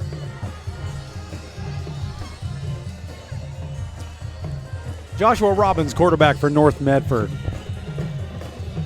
He'll take the snap, handoff right up the middle again to Janakis, and he's got a lot of running room, and he's going down to the 20, 15, 10, 5, and that is touchdown North Medford. Wow. You know, I have to say, poor tackling on the Shasta side. Right up the middle. That was very poor. Kirk Gibson missed him. Matthews missed him. The last dive of Ryan Dean just before he got into the end zone missed him.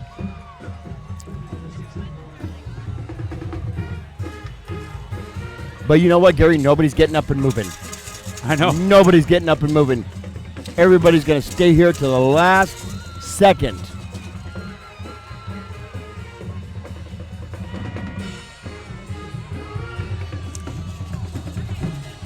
Extra point is good. 35-23, 2:31 left in the game. You're listening to the Shasta Sports Network on XSSports961.com.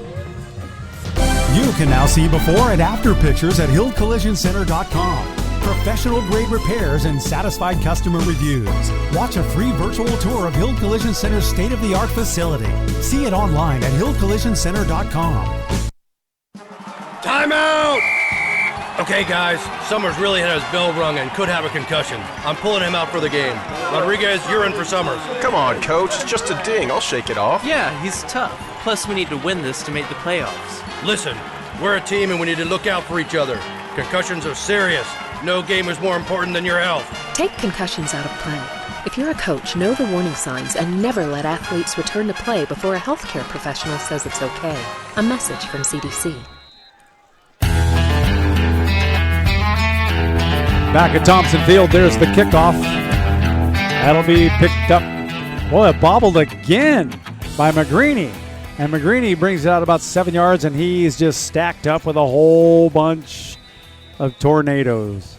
You know, I think Shasta in practice is going to go back to the drawing board, but I bet you they're going to work on a lot of special team stuff because they had too many bobbles on that kickoff tonight. Every single time. Every single one. And you know head coach Hunsaker is not happy about that. They'll be working on some kickoff plays next week for sure. They're going to be doing a lot of conditioning, I believe, this week to come. They have a tough game next week against West Valley. They're looking for Kyle Muckle deep down over the left-hand side. Or, I'm sorry, that's Seth Park, but it's incomplete. And we got a late hit on the quarterback. Flags are down on that. They'll get 15 yards. Fantastic call. Automatic first down. 2:14 left in this game, Gary. Crazier things have happened with 2 minutes left in any game. I've seen it. Yeah, I've seen it too. I've seen it more than a dozen times. 2 minutes and 14 seconds in a football game is an eternity.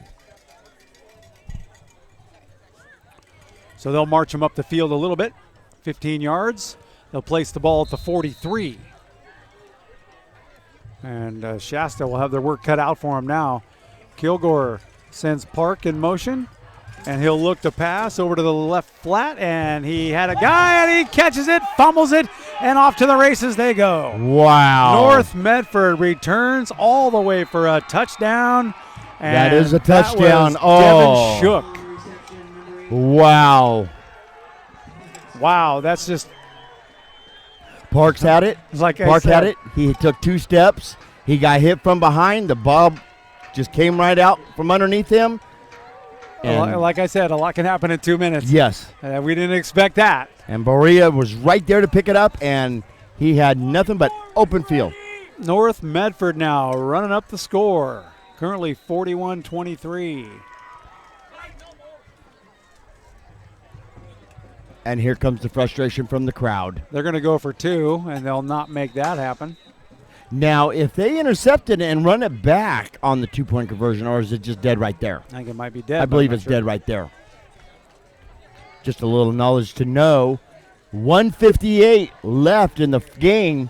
41-23. Favor of the Black Tornado. They're out of North Medford.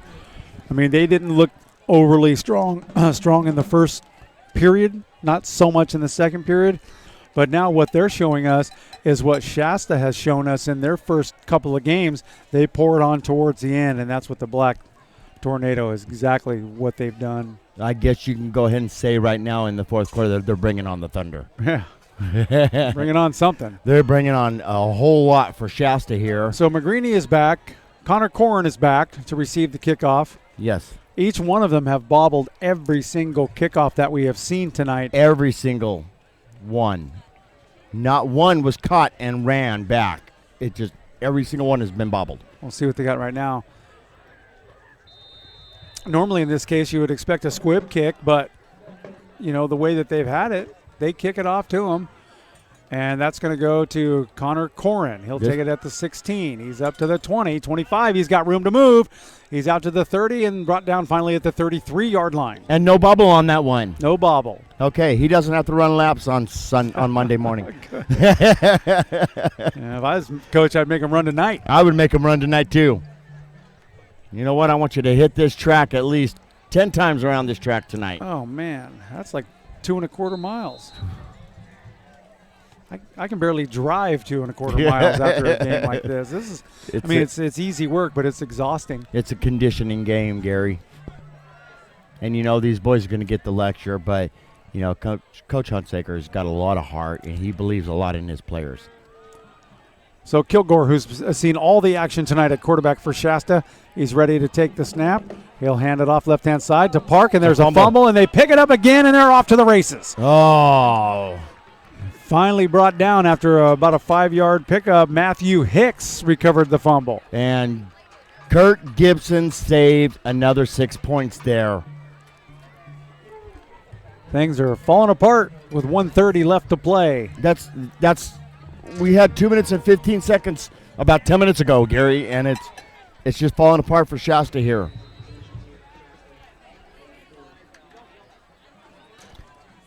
You know, it's these key moments when you got to really hang on to the mistakes and not make them. Ball on the 21. Quick pitch out to Harley Robinson. He'll get back to the line of scrimmage. May have gained a couple on that play. And the clock continues to run. Approaching just 1 minute left in the game. You know, one thing I don't see here, Gary, is the game clock. Don't see a game clock. That was kind of nice that they had the game clock at each end of the end zones there. They're going to let this clock run down. They are going to get one more playoff. Looks like a run up the middle. Hand off to Harley Robinson. They'll take it right up the middle. He'll be stopped immediately. 40 seconds left in this one. What's next for Shasta, Gary? West Valley next Friday night. Back to the drawing board too, I'd say. Yep. And regroup, get back together. Let's get unified as a team together They're going to run one more play here. They're going to try to get unified as a team together and go back to work on Monday.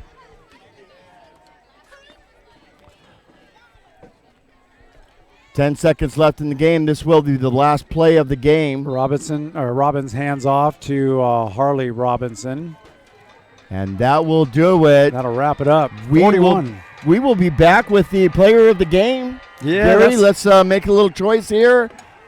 And we will be back. You're listening to the Shasta Sports Network. On XSSports961.com. For over 50 years, Hild Collision Center is still family-owned and operated. It all started when Art Hild opened his first body shop in 1965. Today known as Hild Collision Center, the North State's most recommended full-service collision repair business. The Hild family is proud to continue business in this great community. Every year brings new changes in many forms, from new vehicle models, training and equipment, new technology in aluminum bodies and frames, computers, airbags, and Pearl Clear Coat paints. You can be assured that the team at Hild Collision Center are the best in class. The Hild Collision Center family would like to say thank you to the North Valley for trusting them with your collision repairs and allowing them to grow and support our community. Hild Collision Center on East Cypress Avenue in Reading. Online at hildcollisioncenter.com or find us on Facebook. Hild Collision Center, where you're always a satisfied customer. Learning about the dangers of wildfires can help you save your home and those you love. According to experts, wildfires across the country are burning hotter and faster than ever before. After a severe fire season in which 1,400 homes burned, the National Fire Protection Association created the FireWise program. The program offers simple ways community members can work together to prevent their properties from becoming fuel for a wildfire. Residents can reduce the risk of their home's ignition by simply modifying their homes and immediate surroundings. For example, clearing a space around the home can reduce wildfire threat, reduce surrounding vegetation, and prune large trees. Even something as simple as cleaning gutters and eaves of leaves and debris can prevent an ember from igniting a home. When possible, choose heat and flame-resistant construction materials for homes, decks, porches, and fences. The most protective roofing materials will be rated Class A, including asphalt shingles and metal cement and concrete products. For more information, visit firewise.org.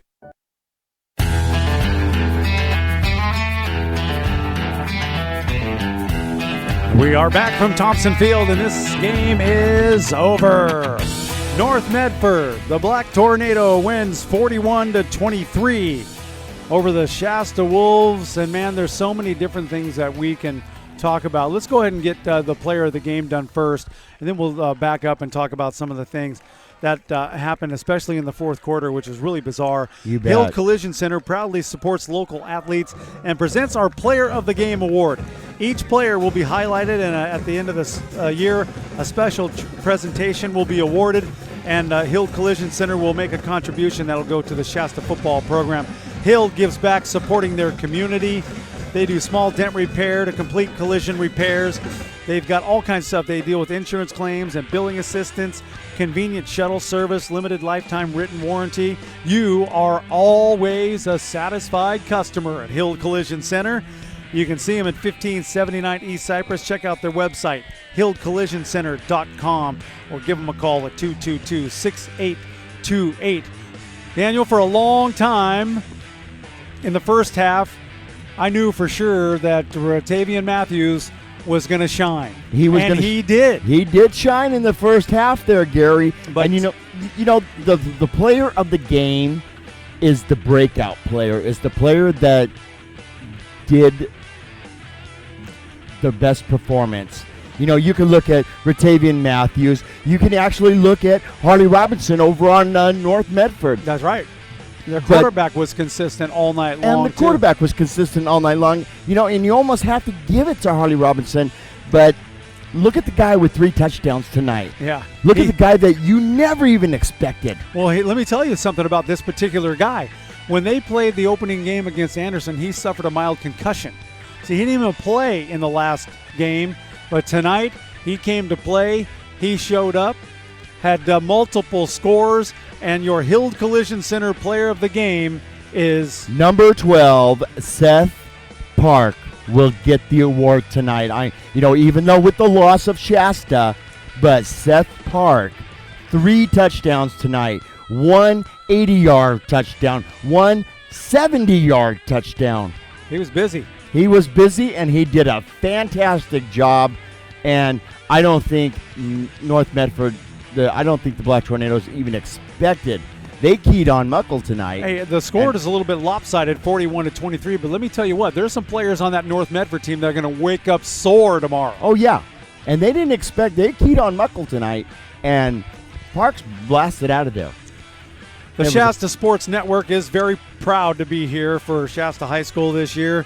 We've got a game tomorrow night, and that will be Shasta College's first home opener against Hartnell College. The Panthers out of the Salinas area coming to town. And, boy, their team is all jacked up and ready to go after that West Hills 38-7 win last weekend. They're fired up. They're ready to make some things happen, and we're going to see what they can do at home tomorrow. The Shasta Sports Network is presented by Omega Mortgage. Shasta Solutions, solutions that work for you. Hild Collision Center with our Player of the Game Award. REU Reading Electric Utility. They bring you the post-game show, and they have been involved since the very beginning. REU Reading Electric Utility, our community-owned electric utility. They offer many different rebates for energy-efficient upgrades. Check out REU on Facebook or at reupower.com. REU and you, powerful together. Also want to thank Boundary Waters, Michael Carnes providing the Shasta Sports Network with our sports gear, and Tony Hort Photography. He is our official photographer, and we're looking for an official car dealer for the Shasta Sports Network. So we are looking for an official car dealer. Anybody interested? And again, we want to say hello to Enterprise Rent-A-Car. Thank you guys for your big help tonight. They really got me in and out, Gary, because we were... hey, talk to Josh. Maybe they want to be the official car dealer. We might be able to get them on board. Sports Network. We love that. We appreciate it. From Thompson Field, it's been a really good football game. The ending score was a little bit lopsided, 41 for North Medford, 23 for Shasta, but the game seemed like a 8-7 game. It was like an 8-7 game, and most of those points came in the last 2 minutes of the game on fumbles and fumble recoveries and run back for a touchdown. But we're at West Valley next Friday night. That's when I'll be joining you again, Gary. I'm going to miss you tomorrow, but you know what? You have fun and keep everybody on board, and I will be joining you next Friday. We'll have a great time, and then next Saturday, of course, we travel to Merced. We will travel to Merced, and that West Valley game, we're 2 miles from my house, so barbecue at my house before the game, buddy. That sounds good. That sounds real good. High school football action. It's so much fun. Sorry about that. We have good things coming up in the future. There's absolutely nothing to be disappointed about other than the fact that it's a loss, but it's a non-conference game, so it really doesn't matter in the big scheme of things. Division II, which is what Shasta's part of. No, it doesn't. That's true. You know, Foothill had a really good game tonight. Look for Evan Schreiber on the Extra Point on KRCR Channel 7. That'll be at 11:18 tonight, and you'll get all the rundown from the whole schmear of football games tonight. Yes. For Daniel Miller and the administration here at Shasta High School, I'm Gary Moore saying thank you for joining us, and good night from the Shasta Sports Network on XSSports961.com.